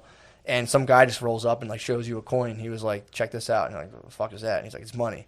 He's like, you're like, I'm cool. I got a farm. I don't really. He's like, no, you need to bring me like 1,000 of these every year, or we'll just take your shit. Some people will be like, well, how the fuck am I supposed to get that stuff? So they just introduce money and then level the tax. And then like, well, if you join the military, we'll give you $1,000 to do this. So they go into how like you just go into a place, issue money, tax people, and it forces people to do certain activities to get like to bring. That's why I hate the Federal Reserve, dude. That's why me and JFK hate the Federal Reserve. I mean, careful, bro. True. I might shoot you. True. You are a Catholic, dude. The Catholics control the fucking Federal Reserve. Do they? Very possible. Finian, dude. There's a Finian fucking conspiracy. Really? There's a Finian cabal. Is it really? Yeah, you didn't know that? No, I the fucking Catholics control the Federal Reserve. Possibly. I think that's true. There's a Finian conspiracy. I think it's Finian. I think I'm saying it. Finian's a great word, dude. Finian, dude. I'm glad. Yeah, I'm going to say that all the time now. Yep. So when Catholics up to no good, they're Finians? Yeah. Is that where the term finna comes from? I don't know. I just know that there's like chants in soccer games between like Rangers and Celtic about like Finian blood being spilled. Damn. Yeah, dude. But. Dude, that book is fantastic, man. JFK tried to shut down the Fed. What happened? Yeah. Abraham Lincoln was a little bit against it. David Graeber died this year. The guy who wrote that book died this year. Died this year? Internal bleeding. from getting gut punched by a Finian. Yeah, one of those fucking money-hungry Catholics, dude. Catholic fucking gut punched him to death. He's like, hey, you're touching me money. Enough of this nonsense and about now currency. we got Biden. Now we got Biden in there. Jeez. What do you think's going to happen with the Federal Reserve? Not looking good. Catholics linking up. These motherfuckers. Money, boy pussy. The two things Catholics love. Money Directed by Lena Dunham. It's like, that'd be good. Be Money awesome. and boy pussy, and then directed by Lena Dunhams. That's a good episode. Where are we at time-wise? 54. God, I wish you would pay attention, Lemaire. Yeah, he's on his What are you phone, doing over jerking there? I around. looked over. Looked over what? Dawdling on your Over at phone. the time, Look at no one was the fast do me a on favor. Google Catholic Federal Reserve. Yeah. Tell me check what's that out. going on there. Dude, there was also... See if the Catholics really control the Federal Dude, Reserve you're like gonna I be think into they this. do. There was this thing in the book. He goes into other... Please let us be the ones controlling the money. That'd be awesome, dude. That'd be so sick. Then I'll be so offended if any of you ever talk about it. Be like, how dare you? No, that's Catholic conspiracy. it is, dude. Big time. I mean, they have their own kind Clear your of throat, guy with COVID. But You yeah, have it. I don't have. I have a rhinovirus, dude. You better have a rhinovirus if this is clearly just COVID. No, it's not. Look, if this is just a full episode where Matt definitely gives me COVID, and me and Lemaire both die from being fat, you have to release the photo. That has to be. I will. That photo, promise me that will be my funeral card. Oh, for sure. 100%. It'll be like on Eagles, like an angel holding the picture, and it's just you in that. Just like we're here to celebrate the life. What is it, boys? Did you crack the Finian conspiracy? Well, the president of the Federal Reserve Bank of Philadelphia, Catholic. God damn it. Of Philly, Catholic. How about the Federal Shut it Reserve down. overall? What We're are they gonna get all gut doing? punched, Go dude. overall. Go to just look up the Federal Reserve. I did. And the Federal Reserve Catholic. Google it. Yeah, for real, dude. He did. The That's Catholics. him, Patrick T. Harker. Old Patty Harker. Oh, that's controlling the fucking monies. Patty Harker. That's Son why of a he's bitch. shutting down all the Wawas. The Catholics are shutting them down. The Catholic Church has a lot of gold ingots stored with the U.S. Federal Reserve Bank. We're breaking this conspiracy right now. We're going to get killed, dude. Do you think the Catholics are going to get us? Yeah, dude. Probably. They're going to get us. They're gonna get us. We're either going to get our heads chopped off by, fanaticists from Islamabad. Catholics, dude. Catholics are the last one. Do you want to bother? Dude, it's going to be like our life's going to turn into an episode of His Dark Materials, dude. What's that? It's just like they get persecuted by like the religious fanatics. Pretty good. Dude, there was another thing too from that book about how so a lot of times there just wouldn't be enough money to go around. That they're like, it was like physical coins. So what they would do is take like, say, I gave you like 3 pigs and you owed me 3 pigs or whatever. We would rip a little branch off of a little tree, like a twig, and I'd hit like 3 marks on the one end, 3 marks on the other end, break it in half. That you would call the end with the thing that's owed to it, the stock, and the thing that you have would be called the stub. That's where stockholder and ticket stub came from. Wow. They rip the thing, give you the other half. That's where the stub came from. That was like back in the day. And you'd have all these stubs. And like, yeah, this is this guy's. He owes me this. And you could trade it to him. And they're like, all right, sweet. That's as good as 3 pigs. But the whole premise of the book, too, A couple IOUs for some pigs. they talk about that. And they also say that the idea of, they say, What do you think of wiping out college debt? yeah, we'd be fine. Sick? Mhm. You agree with it? Absolutely. Tight. I think we could wipe out. I mean, that's the point. Is like you could totally wipe Tight. it out and like. I think we're on like a pure. And the other thing too, people are like we need to go back to the gold standard. Like, we need to. I've heard people like money's not even attached to anything. And the movie Wizard of Oz was actually about how that caused problems because there would be money would be limited in supply, and so they would trick like farmers into. The Wizard of Oz is all about how they were fucking Kansas farmers over, and then giving them loans they couldn't repay, and then stealing their farms. So the Scarecrow was a farmer who was too dumb to like not walk into a stupid loan. The Tin Man was the industrial class who didn't have like the heart to like help, or like who didn't have the whatever the fuck he didn't have. And then, His was hard. yeah, it was heart. He like didn't have a heart to like whatever. And then Wait, what was the lines then? courage. Yeah, but Lions wasn't was the political class, like the elite who like just sat there and just kind of watched it. And it's like if you again Wizard of Oz ounce because there was a guy who was running Ounces of gold, who yeah. wanted to run silver standard too, so like they could increase the money supply. Then the government was like, how about we just issue debt and call that money? And everyone's like, okay, whatever. We don't know Tight. what that is. That sounds good. I like it. But yeah, dude, it goes into like Adam Smith's theories and how we're like, oh, money just came out of barter, and how they were basically like, this guy's an anthropologist. He's like, we have never seen any society. Because of the old invisible hand. Dude, well, they were talking about. I know words. Yeah, exactly. So he was saying there's never. That's what people should call it, the stranger. You know, when you sit on your hand, when you sit on your hand until it falls asleep and you jerk off with it. Well, do you want to talk about something an old Adam Smith? The invisible hand? The invisible hand controlling the market. Dude, this guy starts talking about different methods of That was trade. a dud. That was good. Nah, it stunk. I'm just excited to talk about the Zamalog exchange, yeah, dude. I'm struggling. Go ahead. No, dude, you killed it. Wait, come on, dude. No, you have COVID, you idiot. I'm risking my life for this episode. Don't give this a salt lamp, COVID. Dude, it'll purify itself, dude. There's this so this guy's like going into like trying to he's basically saying like, I'm an anthropologist, and none of us can find societies where people who live together live on barter. Like, hey, I got 3 pigs. How about you trade me this? They're just Rodney Dangerfield? Yeah. Hey, I got 3 pigs. He was like, it's kind of a myth. He's like, there's sometimes people will barter, but it's usually after they've been exposed to money. It's not something like barter doesn't predate money. So according to this guy, but it has to. No, he said people it were just on credit sharing. But it's different though, because that was a whole other thing too. It's like the idea of again, this guy.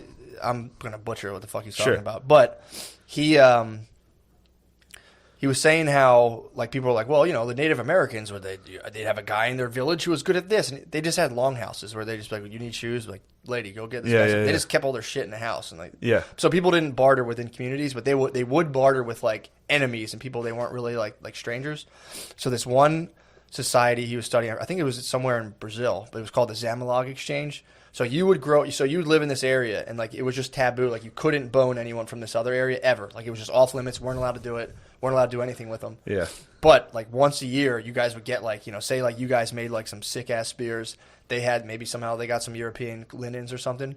They'd be like, all right, we're gonna meet for the Zamalog exchange, where you would go, and then like say like you, me, fucking Noah and Lemaire, we would all get on stage and like start like playing like instruments, and then like other dudes' wives would come with like, say they had the cloths, they would start like whipping our birds with the cloths while we played songs, and then you'd finish up, and then they would take you in the bushes and you would just bone this guy's fucking wife, and then it would would keep going and going until everyone's wife boned, and then the next people would come up, and then the dudes would come up with spears. Wait, what are you talking about? This is how this guy was talking about how like they're like, oh, these systems just barter. If you're like a little hunter-gatherer village in Brazil, I can really hear the COVID in you now. It's a cough drop, dude. He's like, if you're like a hunter-gatherer village in Brazil, you don't have to do Now I can't go to Thanksgiving. Yes, you can. If I get a cold, even if I get a cold. I'll have a test tomorrow. I'll have test results tomorrow. Okay. You won't get this rhinovirus. And if I get a cold. Don't act like I didn't tell you. I do a Zoom. You did tell me. I didn't know it was this bad. It's not bad. You're barely alive, dude. You're going to be on a ventilator at the end of this episode. I won't let them put me on one, dude. You know that. You better not. I won't. What if they're like, you absolutely need to be on? You'll be like, okay, help.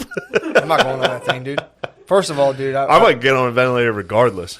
My diaphragmatic breathing is ridiculous. Great. Well, I didn't want to go full. I didn't want to give you a full one. It would disturb people at home, dude. First of all, dude, I go in the hospital. I'm on my grounding mat the entire time. The doctor's been, we've never seen anything like this, dude. This guy's neutrons are through the roof. Pure menthol Ricolos, dude. They're like, dude, what the fuck? I'm on vitamin D. Come on, dude. Don't, come on.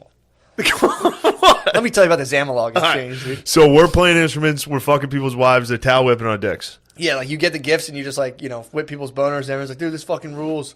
So then, you go and guys are like pushing their wives, like, go fuck that guy, go fuck that guy. For what?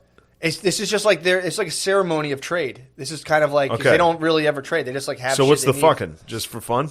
Well, it's just kind of to like because the whole thing. This is what the guy's saying. Trades kind of surround it with kind of like this like risky energy where it's like if you get fucked on a trade, then you want to go in that village and fuck everybody up. Yeah. But if everyone just fucked each other's wives, everyone's like whatever, man. True. It kind of takes the edge off. That was the whole point. It takes the whole edge off the situation. So you're in this like it's a life or death for these guys. It's like if somebody gets bucked or pissed, like there's no one stopping them from murdering everybody's tribe. Yeah. So everyone's like these spears fucking blow, and someone's like fuck you. It's like now everyone's fighting to the death. So that's why like you got to have people boning. Everyone's cum's got to be out of them. So that was the whole thing. It was like they would go present. True. You need logic. You need logic in the trade. Everybody needs to be cum drained. For sure. I mean, it's pretty. And dude, how fucking fun does that sound? To be honest, you go up there, you're playing guitar, someone's whipping your bird with a towel. Yeah, and then your wife gets tagged by some dude. You're tagging some dude's wife. It's even exchange. What if it's not an even exchange? What if you have bae? What if somebody's dating a Dunkums? I mean, dude. You get matched up with a Dunkums. I'm pretty sure that the T's so just high. A stank Dunkums. Then a fight could break out, dude. You could be like, I don't want you. Like, I don't want your dunkums. Yeah, dunkum, no dunkum, dunkum deal. Although I think No. I think you're just so horny, dude. You're just like sweet. I'd tag up with dunkums behind a bush. And she's been whipping Also, your bird with a towel in front of everybody. That'll turn anyone into an absolute and just object of bushed desire. up dunkums. Oh, dude. She'd be so hairy and dunked out. Hold on, I gotta break this for 1 second. Yeah. A moment ago, dates. it looked like we had news on Catholicism. It looked like the two stoners had cracked the case for a second. Yeah. Okay. So Pardon me. It's Inherent This Vice. is breaking news. Did you ever see Inherent Vice? Currently, Yeah. the president of the Federal Reserve, Jerome Powell, an Irish Catholic man, went to the Catholic University of America in D.C. Obama's pick for the Federal Reserve, a Jew. They had to break it up. Yeah, to break up the Catholic Party. There's Catholic but there's a full Catholic Party right now. Really? Well, yeah. I like it. And then we got that Catholic fucking lady in this Supreme Court. We got Catholic president. It's time, dude. Kavanaugh, depending on how you feel about him. Kavanaugh, is he Catholic? Pretty sure. That's a Catholic. True, he's a rapist. Well, that's what they I talked might have about. solidified him. That's what they talked about too. How like now, with the way the news works, like they'll just like fully launch a story against you because once a story hits the news, whether it's true or not, of course, you're totally discredited. I mean, yeah, of course. Like you hear about this thing? Yeah. Have you heard? Yeah. Are you still not able to get work? Yeah. Yeah, man. But yeah, dude, it's I haven't. So I'm sorry. Go ahead, dude. please. I'm literally looking at the stoners, literally pointing at the computer screen, and both of them going. Just Jesus Christ! What did you crack a case on there? You two fucking idiots! Kavanaugh's a Catholic. Wow, I told you he was, man. Yeah, you're right. I mean, that's very Catholic I name. can tell looking at. Lemaire, please I be can tell quiet. by how upset he got for being fucking slurred on national True. TV. Quit slamming me on this. I mean, dude, imagine doing all like you go to fucking Duke, you're like, oh yes, yeah, I got Duke. that fellowship. Yeah, Classic rape school. did he go to Duke? I don't know where he went. They all got falsely accused of rape too. The Duke lacrosse team. I mean, dude, it's like, well, that's what the one thing I was reading. They were talking about that, how like they like try to nail Kavanaugh on some rape stuff. They looked into it and everyone was like, this is not. Yeah, like this is doesn't- weird. This doesn't hold up It at doesn't all. matter. We already said And it. well, they were like, okay, well, whether it's true or not, like he spazzed and we called him a rapist on national television. So I Yeah. don't think he's stable. It's just like, dude, that's to me, it's like that's a reassuring sign to see somebody freak the fuck out and be like, dude. Forget who it was. I think we talked about it before. There was a Republican senator who gave a speech at that hearing that was actually pretty sick. Was it Lindsey Graham? I don't know if it was Lindsey Graham, who also, he might be in a little trouble. Oh. I think it was Lindsey Graham. Oh. He's in big trouble, dude. What are you doing? I think he was trying to like throw out ballots and shit. I could be wrong. Who Lindsey knows? Graham. Who knows, bro? But I tried to get some. I was trying to get my hands on some ballots. I would love to throw out I was ballots. gonna toss them, dude. If as soon as I got ballots, I was going to throw them out. I was trying to put some malware on the voting machines and just turn them all. It's funny. I was just thinking about it the right Green now. Party I don't even think I candidate. would have like stolen ballots at like in like a high school election. I I did would it. have been like, "That's wrong." I rigged a grade You school rigged a grade school yes. election. That's I got good. my cousin Pat elected. All right, for somebody else, I carried yes. the thing to the bathroom and I just went and just fucking put a bunch of checks next to his name. That's a good I move. think there was a queue. I think the teacher was like, "No fucking way." I don't remember. My memory's hazy. There's you know when else there was a coup? 1963, when the federal government killed the president of the United States. True. Mars kept calling it a coup. He's like, sorry, America's no different than a banana republic. We're exactly what they tried to say we weren't. You got to check into this. I mean, dude, there are dudes. I don't know if anybody has ever heard of this. There's a conspiracy about JFK getting killed. I had bought it full. I had bought the official narrative fully, dude. It's crazy. But yeah, man, it's also funny too thinking about like how people are like when we like owe countries money, like oh, America's debt's very high. It's like all right, imagine get it. imagine lending money to a guy who is like I don't know, 18 feet tall, 700 pounds of just purely jacked. Yeah. Who can also control like what money is and how much it's worth. Like that guy owes me a lot of money. It's like good luck, dude. Yeah. Well, you better be nice to him. Yeah. But yeah, that's the Or just wait for him to fall apart by slowly poisoning him. true. Just poisoning the well of discourse. Just slightly poisoning that giant over time. Yeah, but you got patriots like us, dude. Fucking Yeah, but now that all the Catholics are in power, shit. no. It's actually a good thing. We're living out JFK's dream. Hopefully these Catholics dissolve the Federal Reserve. You think they're going to dissolve it? I mean, dude, there was talks about it. It's pretty bad. I think it's an independent. It's banks. Mm-hmm. It's just banks. Yeah. It's not even government. They issue the government's money. The government doesn't issue its own money. Dude, I'm telling you, pretty wild, the days right? come, dude. Catholics and Jews, dude. It's fucking. Except the Rothschilds. You guys are out. Yeah, get the fuck out of here. Me and David Graeber, dude. R.I.P. Rothschilds. We're coming for you. I was close at about 2 a.m. last night. So the JFK documentary ended at 2 a.m. You almost jumped into the Rothschilds, The bro. next one No. was about the 4 assassinations and the presidents that have been assassinated. All 4 were trying to fuck with the Fed. Mm-hmm. And within 1 minute, they were like, and the Rothschild. And I was like, all right, bed. Can't get into a Rothschilds documentary. You don't want to know. Yeah, dude. Ignorance is bliss, dude. Bro. I see ones and zeros everywhere, dude. I forget what that Rothschild, whatever that Rothschild said, it was something like, whoever controls the currency, I don't care. If I can control the nation's currency, I have no idea. I don't care at all who controls the law. Yeah. And it was like, sweet. Well, dude, Rothschilds rock. There are people who are in charge of money. Like, they're just their job. Like, what do you do? Be like, I'm just in charge of money. Yeah, the Catholics. True. I mean, it's just like there are individuals. Turns out we're true Israelites. I didn't yes. Yes, let's appropriate black culture. Yeah. Claim Israel. Appropriate black appropriation. Yes.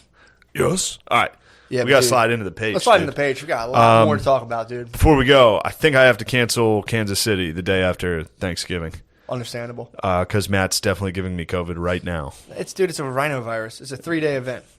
I got no sleep last night. I feel better than I did yesterday. You didn't sleep last night? Why? Because you were staying up sick? Baby. No, I feel fine. You were walking around like the bitch, some dude. golem, dude. Yeah, I think I'm going to have to cancel Kansas City. I don't even think I've talked about it. I'm supposed to be in Auburn, Alabama in what? 2 weeks or 3 weeks. I think you mentioned a little. I don't think I promoted it really at all, which was maybe not that bad because that might get canceled. We'll find out. But I think Kansas City's canceled.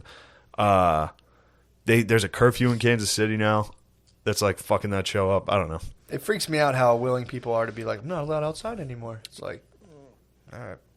Well, I don't know if it's yeah. It's individuals being like, I'm not allowed to go. Yeah. Not the club's not like, oh, we have to close. Well, they do. The club does have to close at 10 now. Yeah. So that I don't know. The whole thing sucks. Yeah, it does suck. COVID might be the gayest thing ever of all time. 100%. I don't think anyone would fight you on that. It might be the gayest thing it's the gayest thing we've been through. It just sucks. Yeah. It's very, I liked 9/11. Yeah. That was a good one. That was like no one day everybody was together. Yeah. Except some people. Some people got it pretty bad from that. True. But all the whites were together. All the whites united. I would say whites, blacks, everyone was pretty. There was like a ton blacks of, were finally lot like Dipset. Blacks were finally fucking chill for a minute. Dipset was like fucking like we love this towers. We love these towers. Dipset released a full album, and every single song talked about 9/11. If you listen to that Dipset, that first album, not their first like big one, the one that was 2 CDs, almost every song is like "Welcome to New York, home of the towers." It's like nice. They loved it. They had their terrorist hunting permits. They definitely did. Dipset Dipset took that personal. Oh yeah. Dipset was upset about 9/11. Yeah, dude, that would have pissed me off, dude. If I was in Dipset, if I was fucking Jewels, dude, and I saw the towers fall, dude, I'd been pissed. You remind me of a Joel Santana. I'm more of a freaky Ziggy, dude. All right, Matt gave me COVID. Thank you for watching. If I die next week, it is what it is. It's that guy. ISOS. Catholic ball, baby. True. All right. Shut it down, Mary. God,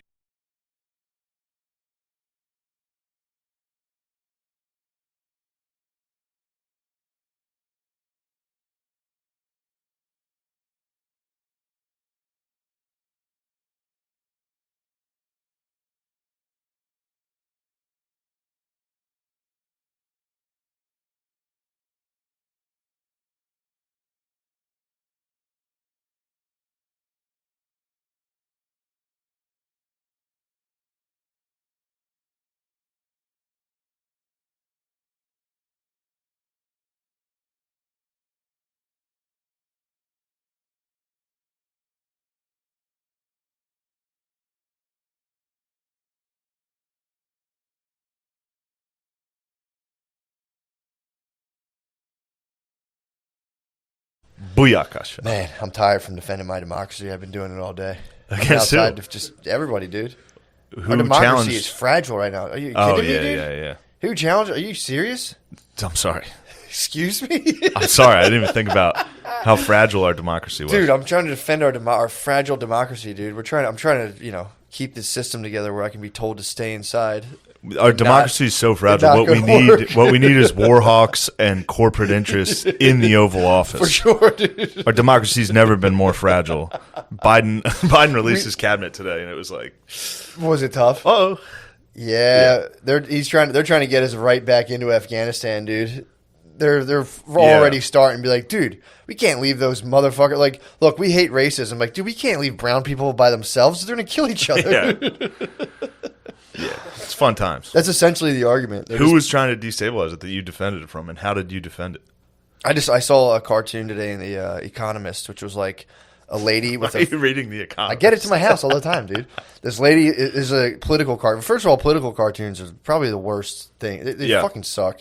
But there's this lady at least the ones that make it to like major. They were like the first. They were just the first memes. Yeah, for real. They were back in like, dude, if you got a meme in 1800, you were like, psh, Abraham Lincoln's a snake in this. Hilarious.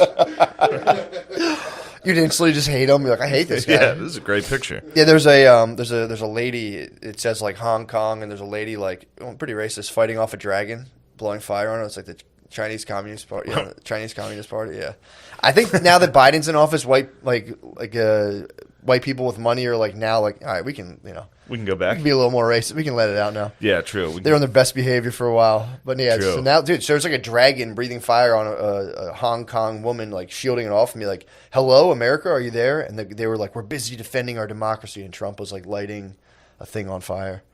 But yeah, it started making me laugh. It's like our awesome democracy where we get to say whether or not we can work right now. Yeah. Like, all right. Yeah, baby. It's like, we're defending our democracy. In the meanwhile, you can't go to the gym, and apparently you can't buy alcohol before Thanksgiving in Pennsylvania. I mean, dude, it's getting fucking weird. And then they shut down our booze, dude. And then I'm reading I'm reading the Economist, and they're like basically making a case for who's making a big comeback again? The Taliban. They're doing the same shit. They're being like, well, the Afghanistan government kind of sucks, and Taliban does a decent job. Yeah, doing what they do. They'd been doing that since Obama. Yeah, but now they're firing it right because, dude, remember we were like, what's up with the Taliban? We don't care about that anymore. Yeah, firing as soon as he's back. They're firing that stuff back up, and they're also the whole article's like how they're like these they like bring resolution to these issues, and they make sure people can drive stuff. The guy was like, it's like the roads are more secure.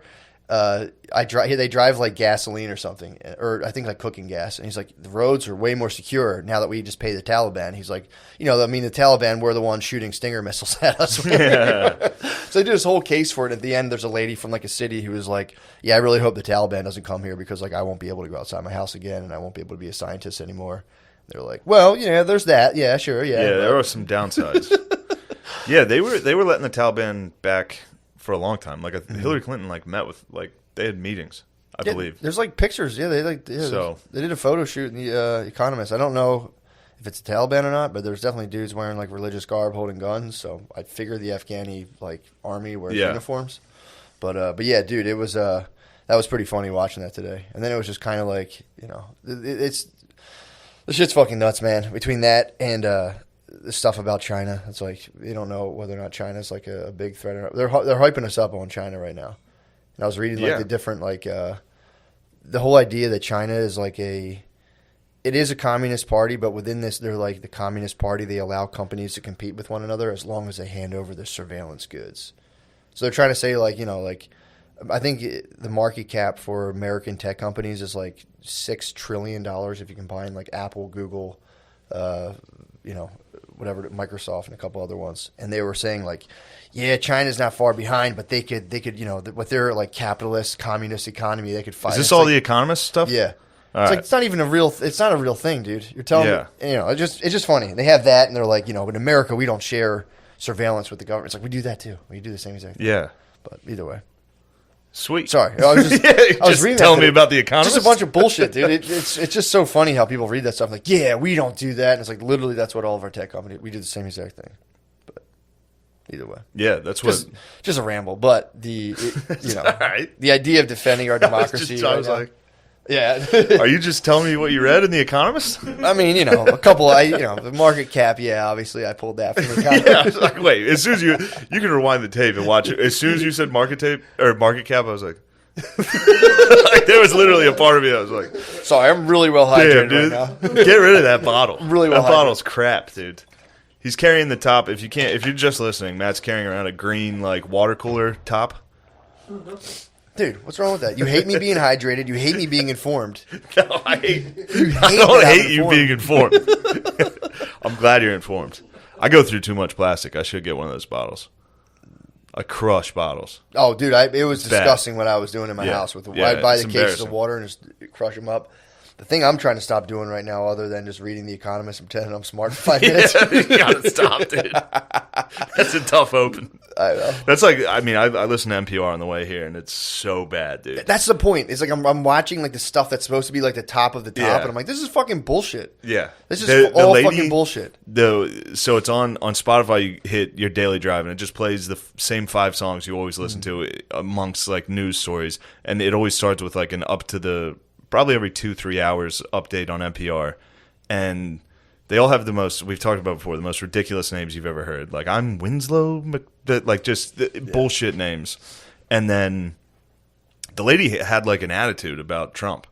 Like, normally they're very like, they have the same tone every single time, but this lady like broke it and was like, Donald Trump still won't give up it. I'm like, oh shit. Ooh. Little fucking snippy out of the NPR lady. Damn, dude. Meanwhile, they report on like literally atrocities with the same monotone, like and 48 other students were murdered in the Nigerian university as Muslim extremists scaled the walls. And Donald Trump still won't even do what I want him to do. Wait, what? Oh, I mean, I listen to it because it does give me the news, but you got to get through the lens of. Yeah, dude. You get the news through a lens of just people like, I'm serving you. Well, the funniest thing about that is like, with all the COVID shit, they're like Kenny they're like, well, what do you say to people who like can't go to work and like people are dying, fucked basically, and he's like, people are dying and I put life over the economy, and it's like, all right, and again, if I'm wrong, but like I'm pretty sure another thing I read said that this will push like at least 100 million people into like extreme poverty. So 100 million people extreme poverty, you could say at least 1 million people are going to die of starvation, conservatively. So like, we value life. It's like, well, if you value life so much, wouldn't you? No, I don't. 1 million. You mean 100 million people? Globally will be extreme poverty. Into extreme poverty. Yeah. They were talking about like famines that are going to come out of this. Yeah, I mean, so you can at least say. So here's the thing. It's like, okay, I value life over the economy. Well, okay, so it's time for the rest of the world to get in shape. You think so? Yeah, dude. We took a nap. You think the third world has too much diabetes? The U.S. The U.S. took a nap for a year, and now everybody's starving. Meanwhile, I'm high on the hog back home. Dude, I had a bowl of Trix last night at 1 a.m. Did you really? It's crazy. Yeah. Yeah. It is tight, just eating to the point of like where you're like, God damn it, I shouldn't have had that. I shouldn't have had that. Get hurt before bed. I was not wrong about the industry.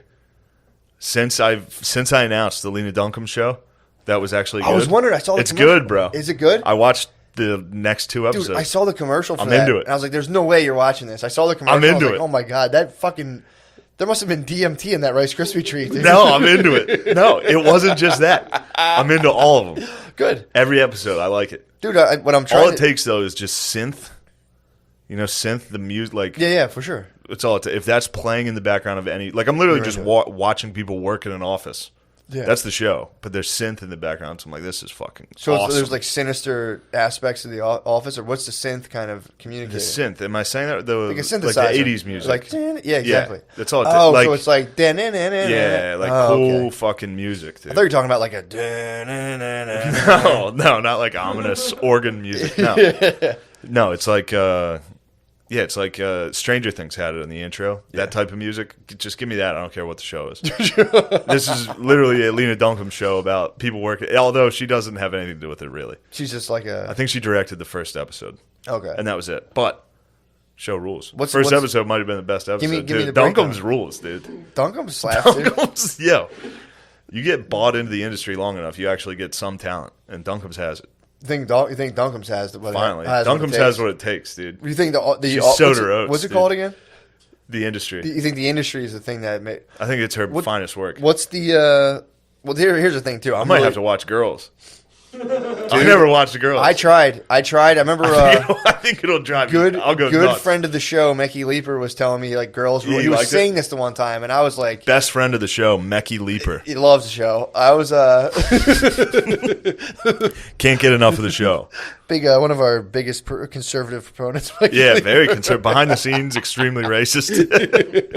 So he was telling me, he's like, no, actually, Girls is pretty good. And I was like, get the fuck out of here. I remember my first reaction was like, I was going to punch him. Yeah. You had that. You're not It's a gut like reaction. Yeah, you're not allowed to like that shit. He's like, no, and I was like, oh, you know what? I'll be open minded. I'll go back and give it a look.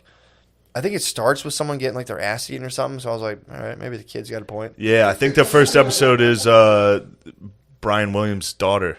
The guy from the news. Isn't his name Brian Williams? Isn't that his daughter that gets her ass eaten? Really? Yeah. Is that the first episode? Because I've seen that. I've seen that scene. Yeah, I think it's the first one. Someone else when I told heard me. B. Willie's daughter was getting her ass eat. You know I had to peep that. Yeah, no, I saw it. I got into like 3 episodes, and I was like, no, peace wrong. This is pretty bad. Yeah, I was, but again, Mika Duncombe was young when he watched that. Mika Duncombe. Mickey Dunkies. And you could get pussy back then. You could be like, actually, I like girls, and some girl would be but like, it wasn't just, I don't know. I remember there was a wistful period in my early 20s where I was very whimsical. Yeah, true. You know? True. I went through a gay phase myself, so I understand. I was walking around listening to like Vampire Weekend. Yeah. In my headphones. I like them too, yeah. That's why you like all that synth, dude. That's why you like that synth. The Duncombes infested me with that back then. If something, and the synth rules. I was excited last night knowing I had to drive here today, knowing I could blast synth on the way. And I listened to it for like 1 minute, and I was like, this shit stinks. But so what's it about? Like, what's the show about? It's about interns. Yeah. So they're all college students. They're all college grads, and they all get placed in this office. And a bunch of them, you get fired if like it's just an internship. Yeah. And it's just them just hustling, grinding. Yeah. For different ways to. There's a beautiful. My Turkish princess is in it. Really? I love her. Me and her. What'd she do in the show? She sluts out. What? She has to slut to get ahead, dude. Damn. Really? Kinda. You sure? She has There's some slut scenes. So she has to slut out. She goes very womanly. Her approach to get in with the office is to like get everybody coffee in the morning, get lunch for everybody, like, and the black chick's very like, I'm just gonna fucking kick ass. Nobody can stop me. The white dude's like, I'm gonna party with everybody. So I mean, they stereotypically got that pretty correct. Yeah. Just the white dude's like, I'm gonna do fucking coke with everyone in it. And the black chick's like, I'm gonna grind my ass. It's fucking good, dude. It's Duncombes, dude. The show is Duncombes. True. Yeah, I'm trying to get out of the thing of just like negging people for stuff they like. Like I got to stop. My family has a hard problem with this, man. Like I don't think. Hold on, though. I can't. There's no way I can watch Girls. If I go back, I think I remember seeing a scene where Duncombes was getting boned by Adam Driver, and I was like, "This must be art." The problem, I think my problem with Girls is it triggers my PSD of having sex with girls that look like Lena Dunham. My PTSD of having sex with girls that look like Lena bunch of Dunhams? So I see that scene, I'm like, oh, Jesus Christ. Yeah, I did that. Oh, I start feeling like I'm in Westchester. I'm like, shit, fuck. That's exactly where I got mine, too. Westchester must be, there's something going on there. It's like the meteor rocks in Smallville, dude. In Westchester, it's just like fucking light beer. There's like calcified light beer fragments that glow in frat houses. The girl passes out and hits her head off. You got to see Smallville, dude. I mean, this is like fucking. Yeah, I've been in there. I've been captured by whatever that is in Westchester. I've been captured by Duncombes in Westchester a couple times. Yeah, there's also a small alcove in Elon in North Carolina as well that'll get you. There's Duncombes on every university, dude. I'm a bit of a Duncombe connoisseur, dude. True. I've always prided myself on that. You have always prided yourself on being able to take down any Duncombes that comes your way. For sure. And then show them off. No shame. Show them off, too. Brag about your donkeys. I brag about Duncombes hard, dude. People would do that all the time in college. Be like, check this chick out. And I'd be like, check out this Duncombes. I'm still on that. I'm still on that where I'm like, yo, check this chick out. You got to get some Duncombes, dude. I got to start bragging about donkeys. That's the first page of the Kama Sutra. It says you have to practice your lovemaking skills on people who might not be that, exciting to you. So you can become an excellent lovemaker on Dunkums. And then it's in the Kama Sutra. Kind of fucked up, to be honest. But in the Kama Sutra, it's like, yo, fuck some ugly people, so you're focused on your own sexuality. No, it's like so you can practice your moves, so that like you don't just like see like the hottest bae of your life, someone you just want to like just start serenading with all your boys immediately. Yeah. So it's like you have to, you have to just like practice on the Dunkums. Yes, like especially the weird pretzel. I think I've been the Dunkums. I think a lot of girls have practiced on me, dude. Nah, no, it's different. Because girls they're not like showing pics, like, or maybe they are. No, they do share pics. Yeah, like look at him. True, but with mine, they have to include he's tall. Like they show all these pictures, like no, he's very tall. They're like, let's go to Six Flags again. Like, why are you taking a picture of me next to the ride thing again? Like, keep getting my height. Like this guy can ride any roller coaster. He doesn't give a fuck. But yeah, man, dude. That's what I'm trying to stop doing. My brother had to send a thing to the family text the other day, like inviting us all out to like a taco night. I think he's got a new bae, so I think he was like, "Hey guys, come out!" And, like basically meet my girlfriend. Normal, nice thing to do. My sisters, like, they didn't call him gay, but they were like, "You're a girl." Like called him a girl basically for trying to like get people to hang out together. It was just like Jesus. Wait, he was trying to get everybody to meet his new bae. Yeah, he's like, "Come out for taco night" or something. That is like very that. chick. Yeah, well, they called him a fucking girl. And the girls in your family did that? Girls in my family girls called are him the worst, like, dude. Jesus, man. What kind of sick and twisted family am I a part of? People that don't have sisters have no idea what it's like to have a woman. At least I have younger sisters, dude. You can brush. Having an older sister is just absolute terrorism. Women in your life that are just, especially like when they're your age, yeah. I couldn't They imagine. can be very mean. I have a little sister, so I can just be like, yeah, enough. You guys knock it off. But yeah, then I'm like, dude, I get my family. Just so much negativity, dude. Just like, and it's just like it's just a knee jerk reaction. I can't get in the car with my one sister without fighting her. Really? Yes, nonstop, fucking nonstop, dude. I can't. Like I can't. Does she start it, or no? She just tries to be herself, but she lies. She's a liar. What? Well, she's not a liar. Yeah, I hear you. She's a horse feeder. Oh yeah, okay. All right. So say we go to the coffee shop and we're going to see my niece and nephew. She's like, "Oh, I got to get these cookies for the kids." Yeah. And I'm like, "You're going to eat a cookie. That's why you're saying that. Stop saying things are for the." They shield themselves behind the kids. You can't go like, in. We got to do this for the kids. Dude, and I'm you like, can't enter a woman's sweet treat subconscious, dude. I'm like, "Are you going to eat one of those cookies?" That's the driving force of a woman's mental activity. Sweet treats, dude. Every single conversation with her I have is like fucking litigation. Like I literally have to break down. Like I'm a cunt about it too, and I do apologize, but I can't. Like if somebody just horse feeds, I'm like, all right, well you're not getting it for the kids. You're getting a cookie. You're getting a cookie right now. And women, they have no time for litigation. No, it's because once they hit the wall, they'll tie you up in their courts, and that's tough. You do get lost. Tough. You get tied up in litigation. They ask you a question that they like, bleed you dry. Yeah, the answer is yes. I'll answer this question. Yeah. I'm like that. Didn't you just have tricks last night? It's like this isn't about the tricks. Did you have tricks? Yes or no? It's like yes, I had tricks last night. Okay, then it's like it's okay. Yeah, it's like, no, we're not settled. Exactly. That's but no, they rest the case on you hard. They also just rest the case by just being like, "Fuck it," like just to spaz out. Yeah, you can hold them in contempt of court. They get contempt very quick. Like if you tie them, if you get them into a dead end, they just hit the eject button. They rush the judge instantly. And I got rushed several times. Sometimes tears. Sometimes tears will get you. Yeah. But yeah, literally, I haven't been in. Same thing with my ex too. Yeah. There was never a time where I was in the car with her that we didn't fight. If there was a car ride over 5 minutes, there was a guaranteed argument. Yeah, dude. That's got to be me. Well, yeah. What like run me through the thing? Like what we got? I don't know. Maybe if a lady horse feeds, you should just ignore it. Yeah, dude. I can't. Well, yeah. If I get hit with a horse feed, I have to be like, "Well, you're lying right now." The problem is, and this, I think we all do this to a degree, but I feel like women will hit you with justifications that you go. Yeah. Why would you say that? Just say I'm buying a cookie. Don't say I need to get the kids cookies.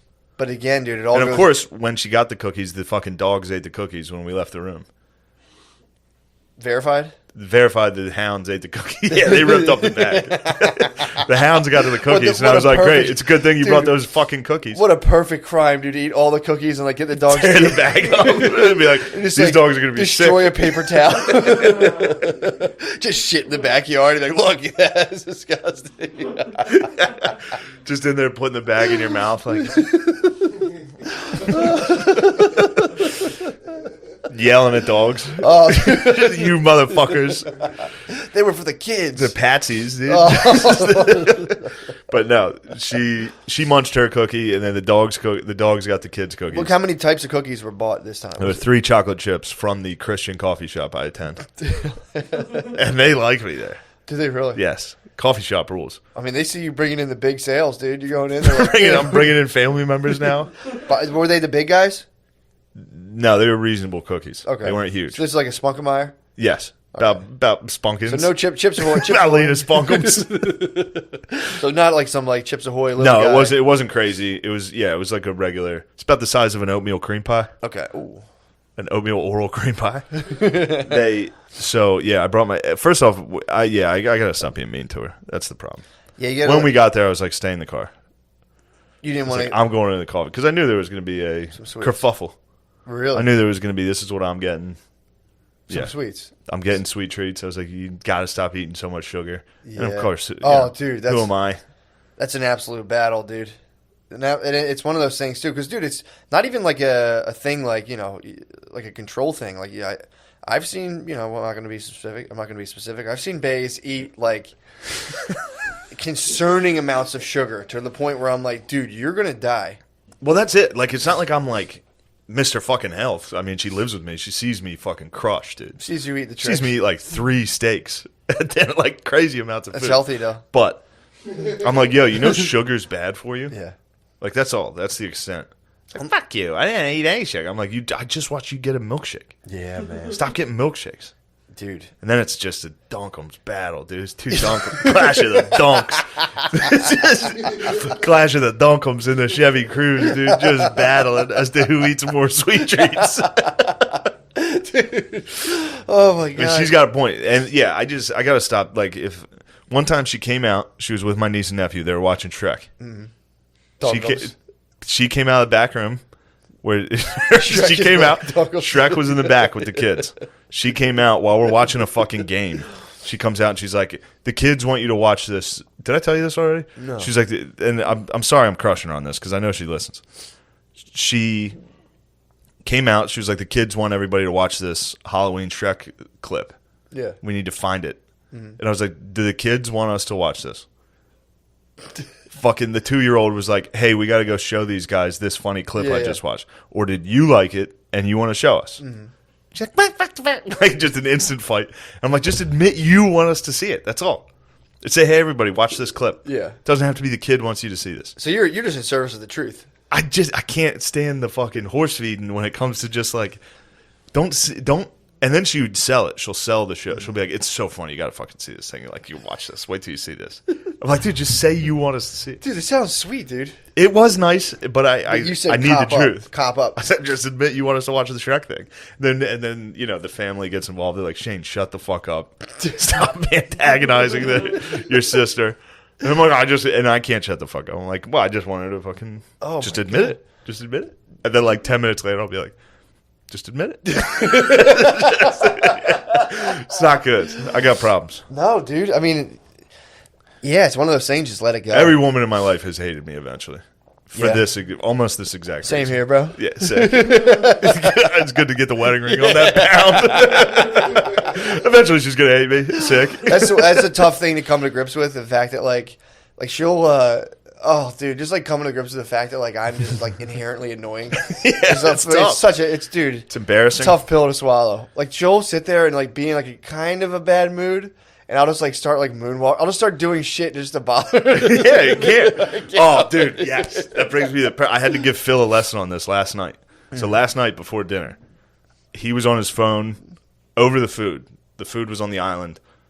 My mom always, dish up, everybody. She says, fucking dish up. And I yell it before she yells it now. And she's like, shut up. Because I know what she's going to say at all times. But, so Phil's standing there. Phil's looking at his phone. Yeah. This is Monday Night Football. So he's got some bets coming in. He's got to take a look. And I went behind him and went, go, Phil, what are you doing? And I grabbed his sides. He got so fucking pissed, dude. I scared the shit out. I scared him so much that he elbowed my sister. And dude, drop his phone? No, he held on to it. But I've never seen someone spaz this hard, dude. Phil spazzed I go, Phil, what are you doing? He's like, God damn, you fucking idiot. Like, just, he fucking spazzed, dude. And then my mom was laughing. Me and my mom were laughing. He was like, you two fucking idiots. And then I was like, what'd you call Mom? And he was like, I was talking to your sister. Like, while angry, he had to deflect. Dude, he spazzed for a solid 10 minutes. He was furious, dude. Dude, honestly, Brittany's been scaring me lately, and it's been my same reaction. Like, it's not fucking funny. It's so funny. I get so mad, dude. It's so funny to scare someone and then they get mad, dude. Fuckers. Phil, he hasn't. And then I realized I'm airing my family out pretty hard on this, but it was Monday, which is when he definitely never drinks. Mm-hmm. He doesn't drink on Mondays. Really? So he's always so mean on Mondays. He's always so fucking angry. And then he'll be like, oh, it's Monday, you're not drinking? He's like, yeah, that's it, Shane, sure. Yeah, it's because I'm not drinking, Shane. Asshole. It's like, Dude, actually, I came up with a pretty sick idea. Maybe this exists about betting. Grabbed his size. Motherfucker. Dude, that's such a... You fucking idiot. It's not you. You two fucking assholes. Referring to our daughter as a fucking idiot, not my wife. Dude, so, anyone can take this if they want to just, obviously, like, make $1 million. A betting site, a betting app, where when you lose, a portion of your losses go towards a charity. That way you don't feel so bad when you lose money. Yeah, that's all you have to say. And then when you win, you get the option to do like a checkout. Like, do you want to give like 2% of the winnings? Not that bad of an idea. $1 million idea. I think it's $1 million. You should send that over to Barstool. They could use the positive PR and their new book. They're in Philly right now. Are they really? Yeah. Yeah, like I said, I'm more of like I like to just transmit ideas out in the universe. Just say, hey, take someone who wants this, go do it, bro. Go take it. Yeah. I'm up to my knees in projects, dude. I can't start a humane betting. I'm up to my knees in projects, dude. I can't start a fucking... So not very high. Pretty fucking high, dude. Up to my knees? If you were up to your knees in snow, would you say this is a little bit of snow? True. I'll give you that, but that's the saying. Up to my neck. Yeah. I'm up to my knees, dude. You just started, though. I'm being accurate. If you were up to your knees in water, would you be like, help, I'm drowning? I'd be like, this is a lot of water here. It's true. I'm up to my knees in this water. You'd be like a newscaster. You know when they like fake how flooded it is? They like sit in a boat and then somebody walks behind them. Yeah, man. I mean, speaking of the weather, dude, it's funny. Fuck. Definitely. Fuck, dude. I led us into a weather talk. We're definitely in the midst of a high-pressure system here right now. I got a little thing. I got a little Doppler on my phone now. It's pretty accurate. I mean, it's unbelievably accurate. It's pretty. I mean, it's just is this going to be better than Cliff Notes of The Economist? Radar. It's like, well, now thank you, Shane. You've led me straight into the weather portion of the show. This is also exciting stuff. We got a low pressure system. Unless I'm reading this. See, I don't have any fucking swirls of color on here, so I'm like, you can't even read the Doppler, dude. It's clear skies, dude. Let me see. What I'm trying to think which one we... Oh, there's some snow coming over there over Columbus. That's concerning. I've been researching how what do you think of the snow in Columbus? I mean, it's to be expected, like a landlocked area. Landlocked areas are typically low pressure. High pressure systems are around the ocean where, like, I mean, do you know what atmospheric pressure even is? No, tell me about it. Tell me about it. It's just water, dude. It's just the water, getting, evaporating back up. All the weather comes from the heat of the sun, first of all. Wind comes from the heat of all that stuff. So water evaporates, gets held in the sky. But if you're near body Didn't water, you have a theory about wind? What about it? You had a theory about wind, and I know it. What was it? I can see the smile on your face. I don't know the theory. You remember your theory. I wish I really... You had one of the dumbest fucking I wish theories on wind. Oh, I know what it is. And it was from the Earth spinning. It's from the Earth spinning. Dude, I mean, partially true. Partially true. Because the reason certain things move a certain way is because of the fact that the Earth is spinning, which I believe is why hurricanes make like a U shape. That's why the turning point of a storm. It eventually goes the other way. That's from the Earth rotating. So I mean, I'm kind of right, which is crazy. I spitballed that. True. All right, I'll take it back. I mean, dude, that's like fucking Aristotle just going like this to the sky, just one eye, and being like, pretty sure, yeah. Yeah, I'm pretty sure there's weather, and everyone's like, oh, okay, that's what's up. I think there is. Damn. But yeah, dude, I've been researching the weather very hard. I need more of a report than just there could be snow in Columbus. I mean, dude, take a look at the Doppler. I'm looking at the Doppler. That's the thing. We're in this fucking... Hold on, let me see which... trying to think. Which radar do you want me to hit? You want me to hit KCCX or KDIX? I can hit Central PA for you right now. Please. Ooh, okay. We got some systems coming in here. Oh, some low pressure moving in due to the color of it. I think we're getting rain on Sunday. Where's that on your Doppler? Right there, dude. That's that low pressure. See that green? See that green cloud moving in? That would be a low pressure front that's pushing. Now I don't see it pushing against anything really. There's some high pressure up to the north above you right there, indicated in the blue. Oh, up by Buffalo. Yeah, that sometimes it depends. The low pressure looks a little bit bigger, so That's cold air moves. That fast. looks like some lake effect, dude. That's all that looks like to me. Yeah, it's coming right off of a lake, dude. You're 100% That's lake right. effect. Yeah, it's coming right off it. Yeah. You might, damn it, dude. You ever hear of lake effect? We're deadlocked. I heard of it. I got to research. You're gonna look now. into some lake effect. We're deadlocked right now because people are like, I get messages. People are like, Shane's the weather guy, and it's like, dude, it's killing me, dude.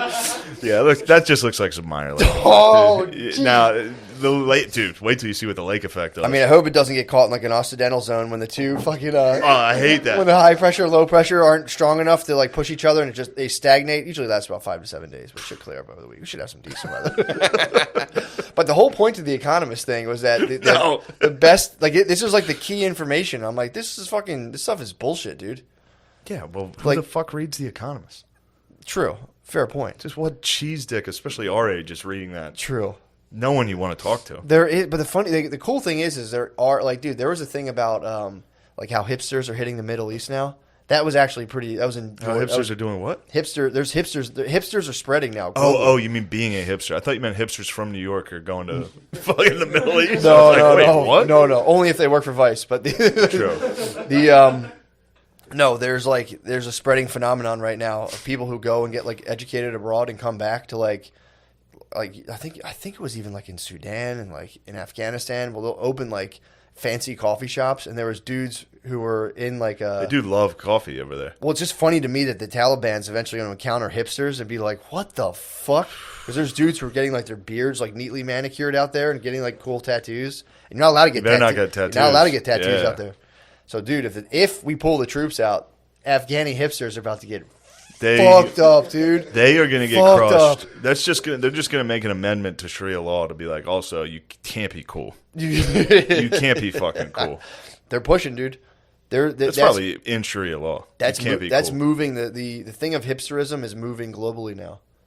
Just being like, and they were saying there's like a certain, if you give it like an unfinished or like a cool wood look, and that's like the universal sign of like, we care about stuff here. Yeah. So yeah, it's pretty funny that thinking of Afghani hipsters makes me laugh. Thinking of hipsters in the suburbs makes me kind of chuckle.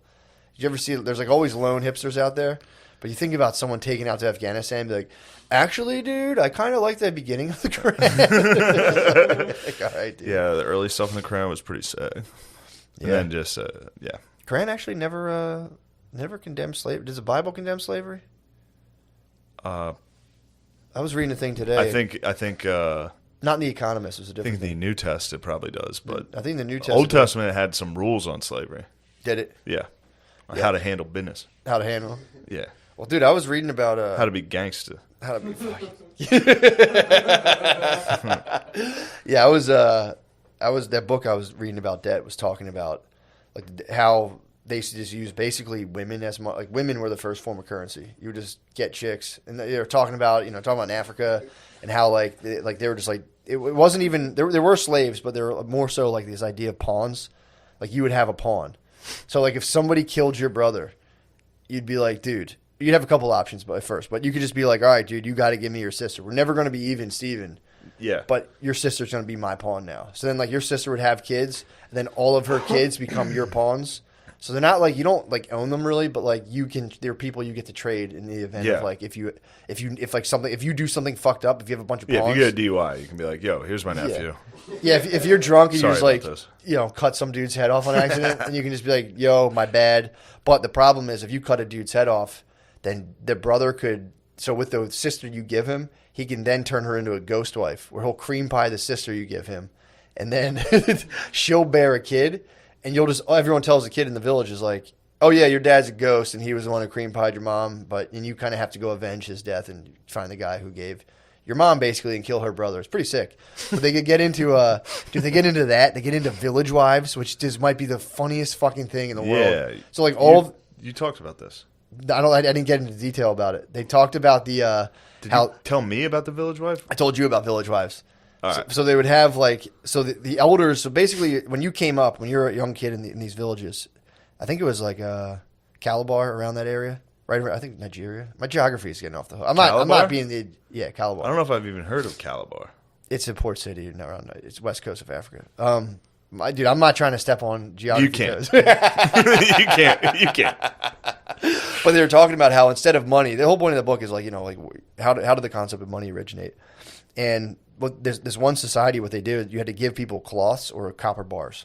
So when you came up, you would just have these cloths that people could use and turn into clothes.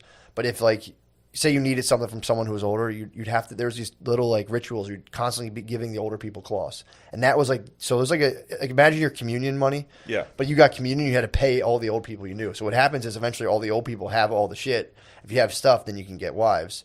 So all the dudes were fucking incels basically, because your dad would have 9 wives. if you coveted them, it was a bet. You weren't allowed to do that. It was fucked up. But so what happened is they would have these old dudes. They'd all have 5 wives, and then dudes would have nothing because the whole society was built around giving your elders all of your shit basically. So the dudes would plan seductions. So if you're a dude, you would walk around and just tell stories about how you're gonna fuck your uncle's wife. Nice. That hasn't left us at all. Dude, you'd have to tell you. They'd go around and basically verbalize Pornhubs. They'd be like, yo. She's going to get stuck in the mud down by the river. But then if you got caught seducing, you would have to then pay more cloths, and then you might have to fork a pawn. Dude, it's so fucking funny. But the whole thing culminates in they call this a human economy, where people are more or less the currency. And then they say commercial economies like Europeans came down with so many fucking cloths, so many copper bars. They're you guys want some of this shit? They're all right, you can sell it, but you got to give us some of your pawns, some of your children, and we'll hold them as collateral, and then you can go sell it. And then they would get people deep into debt and then be like, go get us some fucking slaves. And they'd be otherwise you're fucked. We're going to take you and your whole family. Yeah. So that they started kind of doing that all through the thing. And, I'm listening to this being oh, African people sold slaves. Oh my God, I can't believe he's talking about this. Oh my God. White people aren't that bad. And then the next chapter is literally how Ireland was all just a purely slave economy. Because they said the Irish were slaves. It was cattle and women in medieval Ireland that were the forms of currency. You'd have to get sisters, dude. And you're like, dude, I have so many sisters. Dude, I'm fucking rich. And you would just trade them away and sell them.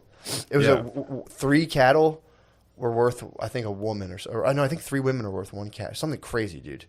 But yeah, that was making me laugh. I was on my high horse, wasn't all white people doing it? And then I was just oh, fuck. Yeah. Ireland had fucking... Yeah, it turns out everybody was bad historically. Yeah, Ireland had Watch out. But the analogy they said, it'd be if aliens came and were just yo, we'll give you $1 million, just go grab me someone.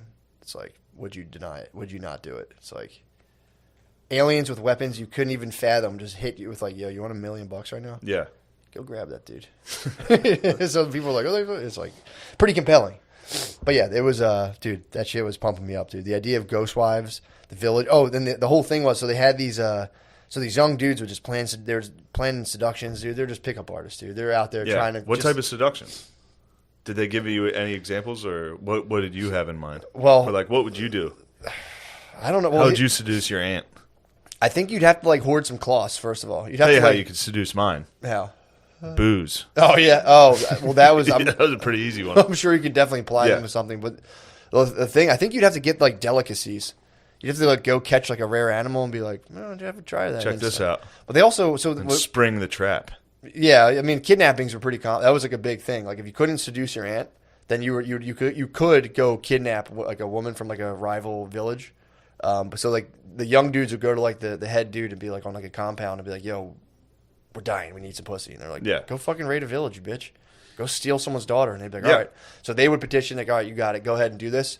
And then they would go, or they would raid a village and steal somebody, or if somebody was getting as a pawn getting thrown into a marriage they didn't want to do, they could run from their village and claim asylum, and then they were a village wife. That's what I was talking about. Yes. So the young dudes, basically the young dudes, if they pleaded enough, they could all go in and split a wife.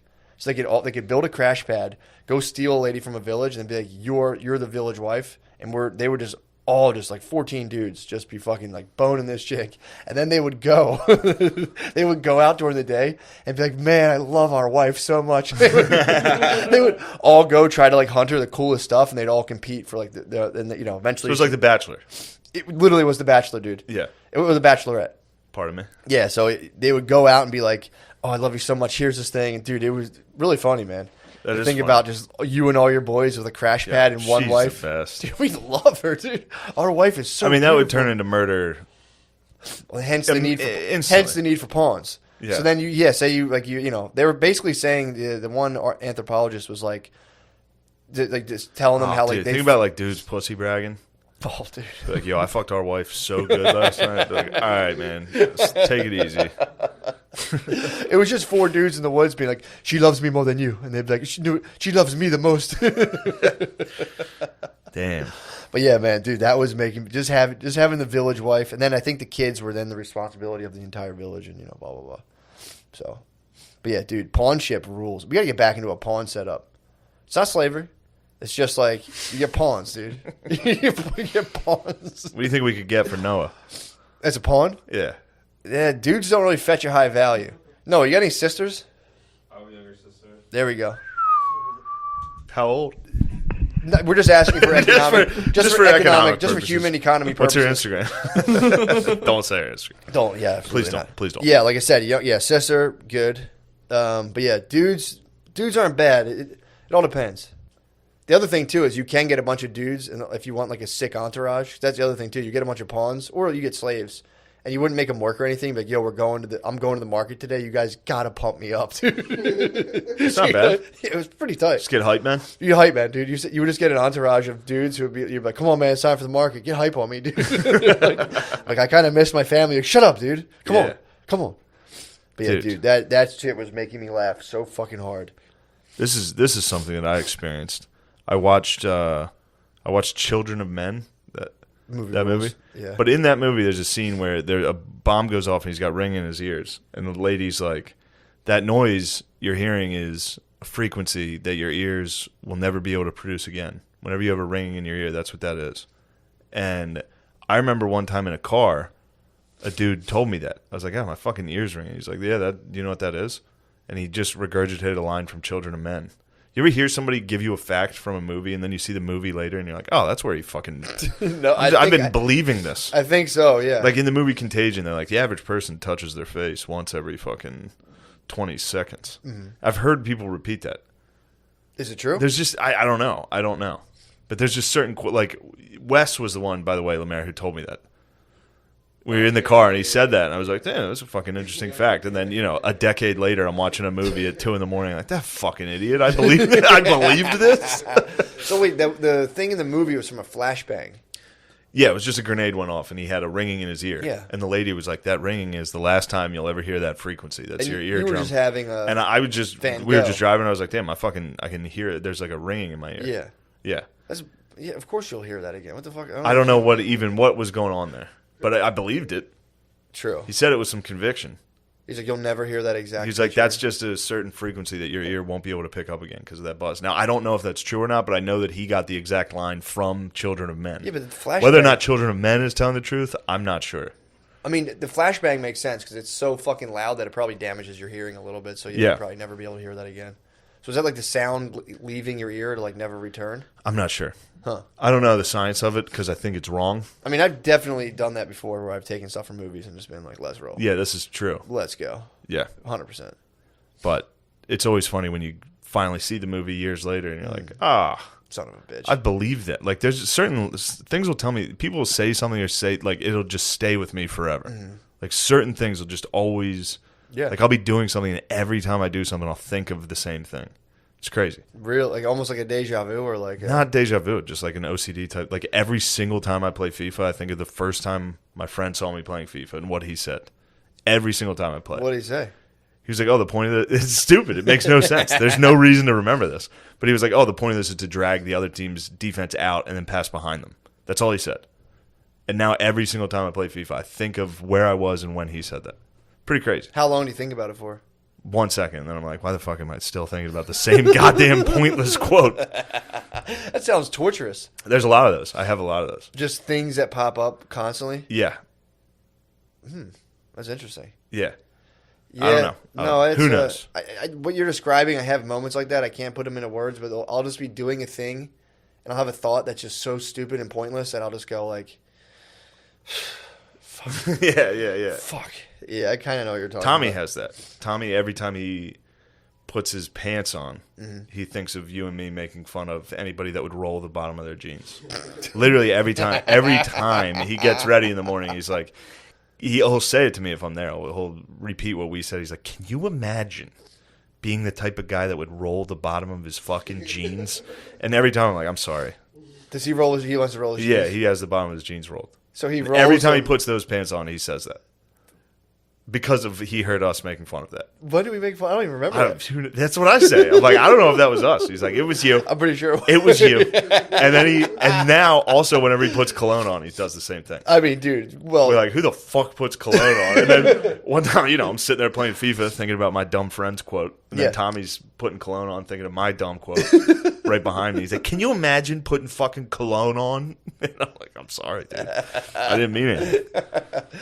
yeah, I went hard on cigarette smokers recently. I was like making a point. Cigarette smoking rules. I was talking about how they're most likely, if you have a company full of people and you're trying to figure out who complains the most, just look for people with cigarettes on them.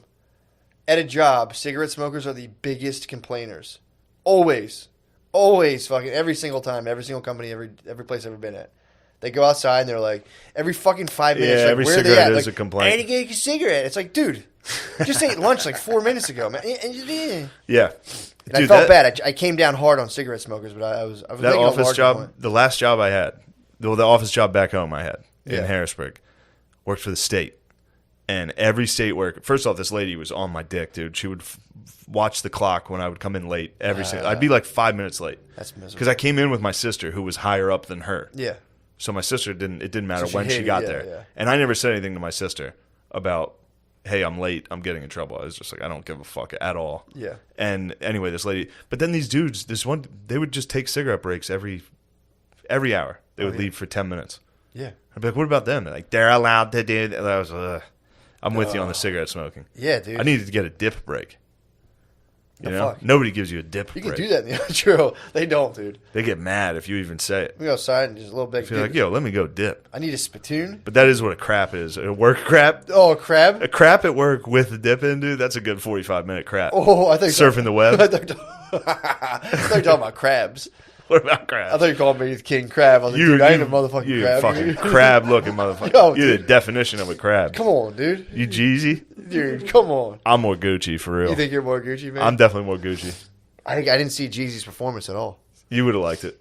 You strike me as more of a fan of Jeezy. More of Mr. 17.5. What? That's what Jeezy calls himself. Mr. 17.5? Yeah. I didn't It's know. like it's kind of a brag. It's a humble brag about how cheap he gets kilos of cocaine. Oh, shit. Yeah, 17.5. He's a snowman, dude. You don't know anything about he's up pushing to, that he's up weight. to his knees in the bricks, dude. Probably. He's probably he's probably below his ankles at this point. Well, it's just funny too how hardened, like self-proclaimed like super gangsters had to kind of like pledge allegiance to like a governor before they. Oh, that was great. Oh yeah, yes, ma'am. We talking verses. Yeah, talking about the battle, dude. Talking about the battle everybody saw, especially the whites. Yeah, what Whites were all about it on Twitter. were they really? I saw several whites posting like, "Yo, Jeezy." Shut the fuck up, dude. Jesus Christ. Did you see Gary Owens? I think somebody posted on the Reddit. Gary Owens was like, "Yo, I'm gonna need some Hennessy and a Black and Mild to watch this verses." It was like, "Whoa, dude, what are you doing?" Yeah, that's fucking aggressive. Dude. That's a strong one. Yeah. Also, too, Gary's imagine having convincing fun. yourself. I'll be honest. No white people really like Hennessy. If you do, you're pretending. Stuff's disgusting. Did you ever have it? No, I don't really. No, I'm sure I've had it. I'm saying that because I tried to like it because it looked cool. And I was in high school. I was like, oh, cool, I have Hennessy. And I would drink it and be like, oh, my God, I'm going to throw the fuck up. Yeah, I remember Hypnotic. Hypnotic's actually not bad. Hypnotic's just sugar, right? Sweet, yeah. Yeah. Hennessy's disgusting, dude. It's fucking. I wouldn't it's say rough. something like this. It's disgusting. It's disgusting. Dude. What do you think I got in this fucking in my plastic you cup? have H-Rock in your cup. I'm gonna need a fucking black and mild to watch this Young Jeezy. True. I'm Gary Owen. Yo, did I tell you my idea for my special? No. Got a sick idea for a special. You got? What you got? Don't disrespect. Don't fuck it. That's hypnotic, dude. We should combine them like an Incredible Hulk. So, I'm gonna. If I film a special, it's gonna have to be me. Obviously, no network's gonna be like Netflix isn't gonna be like, let's take a chance. You no. could come out in favor of complicated corporate contracts and maybe snag the favor true. of comedy. Said, I don't know, guys. I think it's pretty fair. Yeah, true. But I was thinking about producing. Now, this is just an idea. Should I just produce an all-black special? Like, the whole audience is black? And I film it like... And even you? No. Not blackface. But here was the idea. Wear the Bernie Mac suit with my face airbrushed, but maybe airbrush a black face. Airbrush my own face blackfaced on my shirt. But like, you know... special would be incredible. But then, like, here's how I want to open it. Like, the beginning of the special should be classic, like, yo, everybody fucking doubted me. Nobody thought I could do something this special. And then come out and bomb. But also, more importantly, be like, yo, it goes down at the barbershop. Like, that's how but then just go to the super cuts at the Walmart in Mechanicsburg and, like, sit there and, like, try to strike up conversation with, like, just some lady. Just be like, yo, you see fucking LeBron's hairline? Just some lady, like, excuse me, sir? Nothing.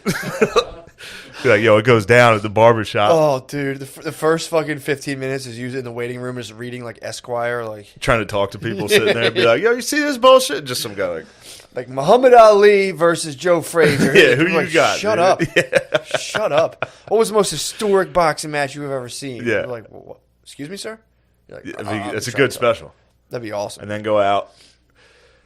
There's some ideas I don't know if the public's ready for them. I mean, if you dress up in the Bernie Mac clothes, that'd be aggressive. If you wore like jeans with a picture of Africa on them and fucking and went out, so funny. It'd almost be like, first off, everybody would know. It would be called very racist for sure. People wouldn't understand the literal art that I was creating, because that would be art.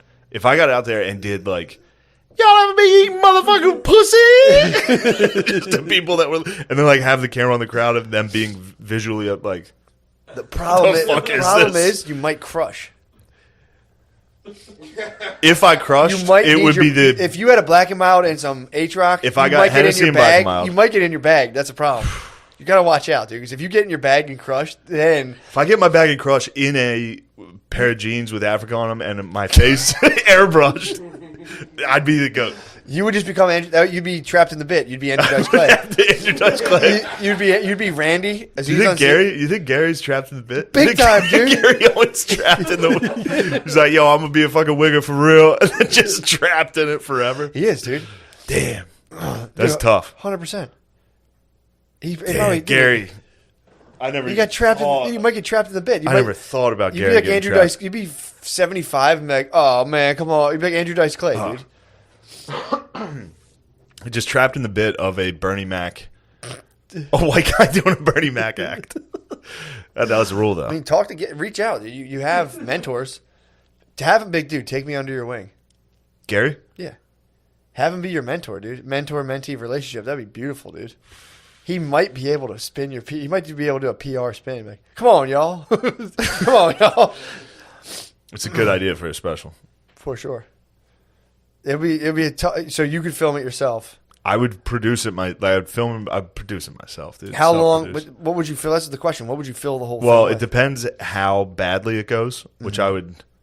You can surmise it would go very poorly. If I was over the top, like, y'all know what it's like when it's eating pussy. The girl was on that time of the month. I still be going down on that shit, you know. And then like be like, what else do I have here? Right? Just look at my notes, like, what else do I want to talk about? Yeah, that would be something that would go over people's heads to the point where they'd be like, "This is why this is just racist. This is horrible." Now, a close associate of mine had a good idea for the end of the show. I won't divulge his name because I don't know if the public's ready for this type of joking. Sure. But then to take out a dummy, a ventriloquist dummy, and have it say the N-word.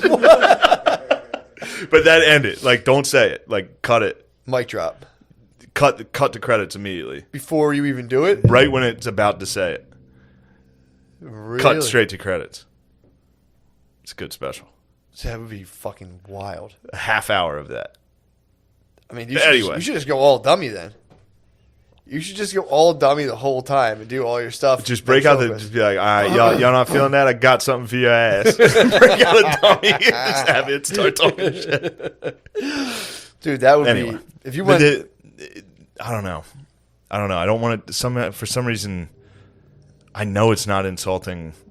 I know I'm not trying to be insulting towards black people, but boy, that thing comes out pretty rough. Dude, if you went to an all black room, like damn, it's funny. It would be very funny to do. There's very funny things about like strictly black comedy that are really funny to make fun for sure. Yes. Yeah. Can't coming out of the gate swinging and be like, and now coming from a horrible debacle, like what's that motherfucker? Yeah. It might not stick. Yeah, but man, like what a fucking could it be funny? What an insane movie! I know it'd just be the funniest thing possible. Yeah, I don't know. It would be pretty funny. You got to pay your homage. The reason Gary Owens can do it is because he pays respect to the culture. You have to go pay your homage.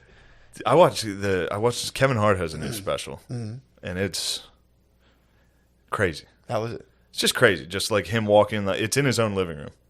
It's cool. It's a cool idea, and obviously, I think Kevin Hart's great at stand up. The last couple, he's starting to, he's too famous, so some of it kind of sucks, and he doesn't have anybody around him to be like, yo, that's fucking corny. Don't do that. Yeah. But like him walking down his hallway and there's like pictures of comedians. He's like, the greats. I got like inspiration. It's like, dude, don't do that. I wish I can get into that, man. I wish I could like give a fuck about stuff in general. Yeah. Be like, man, I'm surrounded by, but again, it's like, it's kind of what breeds being like in multi-million-dollar stuff and sitting in meetings, like I'm in the meetings now. It's part of the journey, blah blah blah. Yeah, that's why I don't do it. To be honest, true.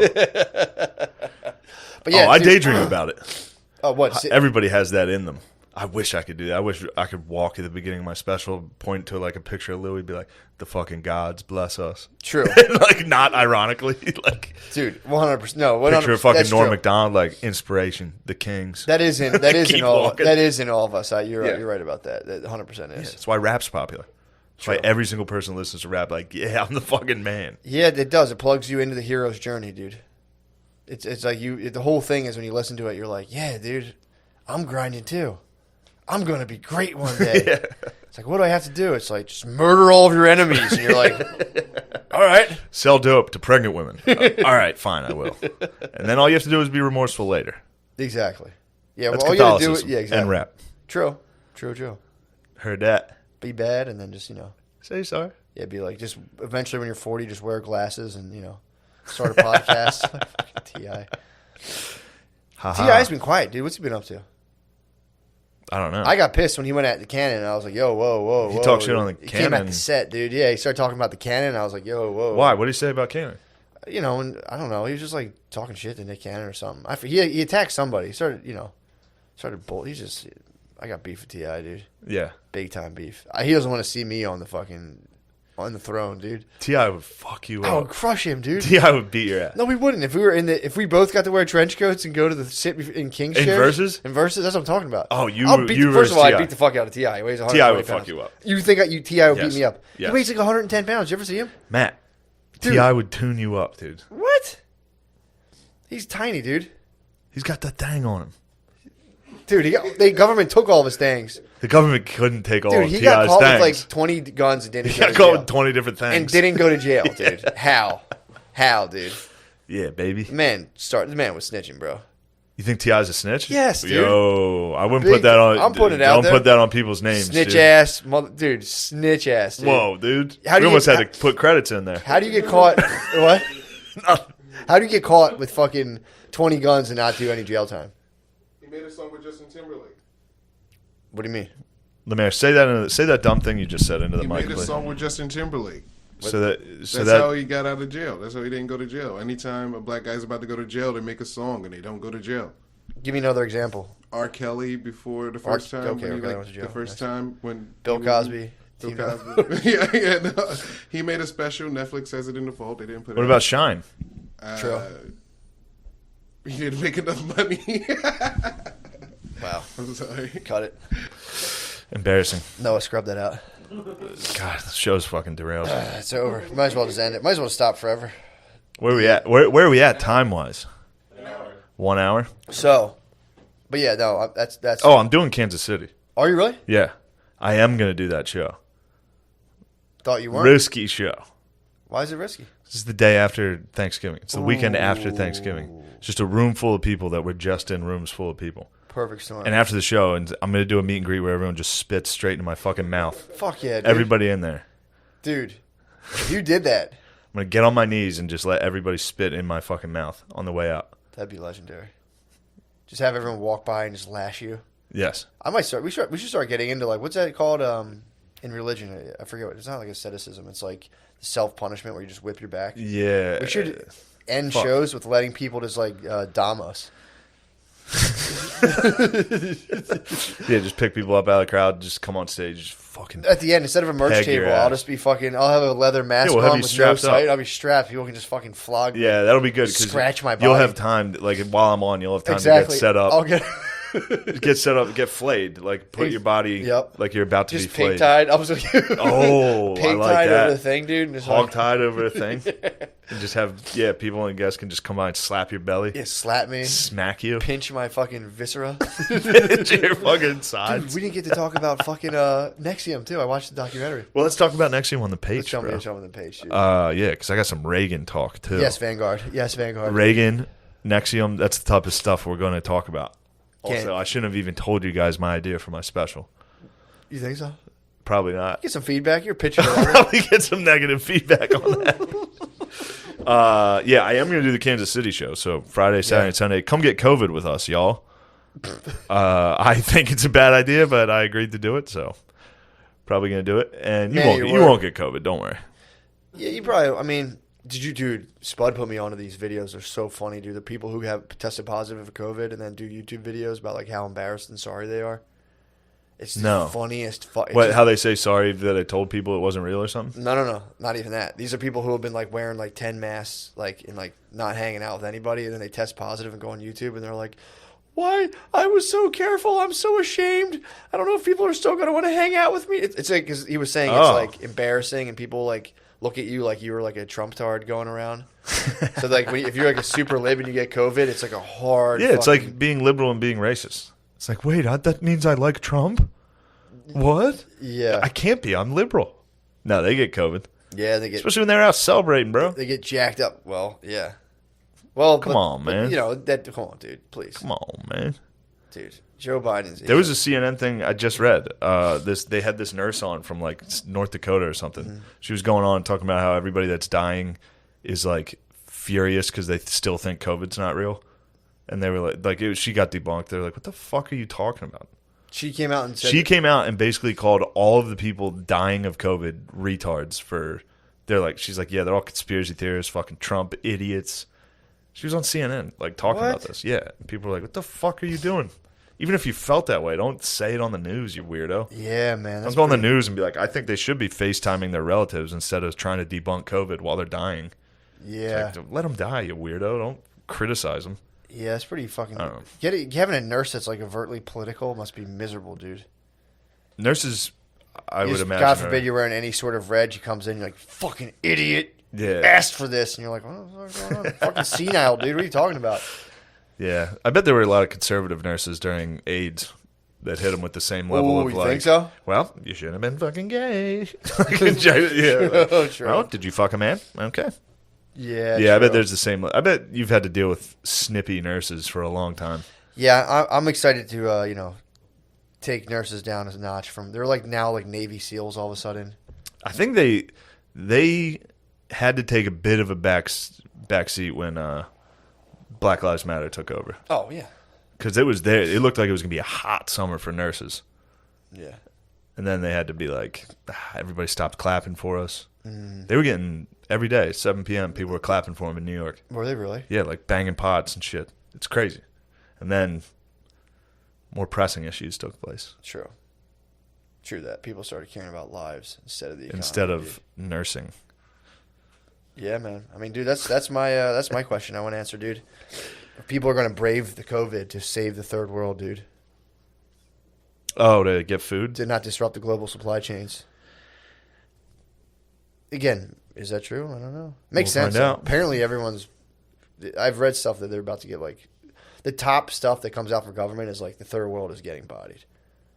They're like, yeah, they're fucked, dude. Yeah. These people just finally had, like, the smallest amount of stuff, and everyone's like, nope. Sorry, not yet. 10 years. Yeah. 10 years, guys. Come on. Yeah. They can't get Pop-Tarts. They're not ready for Pop-Tarts. No, they were. I think they were hitting like powdered milk. They weren't even near pop. They were like, here's some. They're like, this is pretty tight. Yeah. Like, actually, guys, no. Why don't you pump the brakes? No 1 a.m. tricks for you. Not anytime soon. Sorry, third world. Tricks are for kids. Damn, dude. Think about that. All right, let's go to the Patreon. Yeah.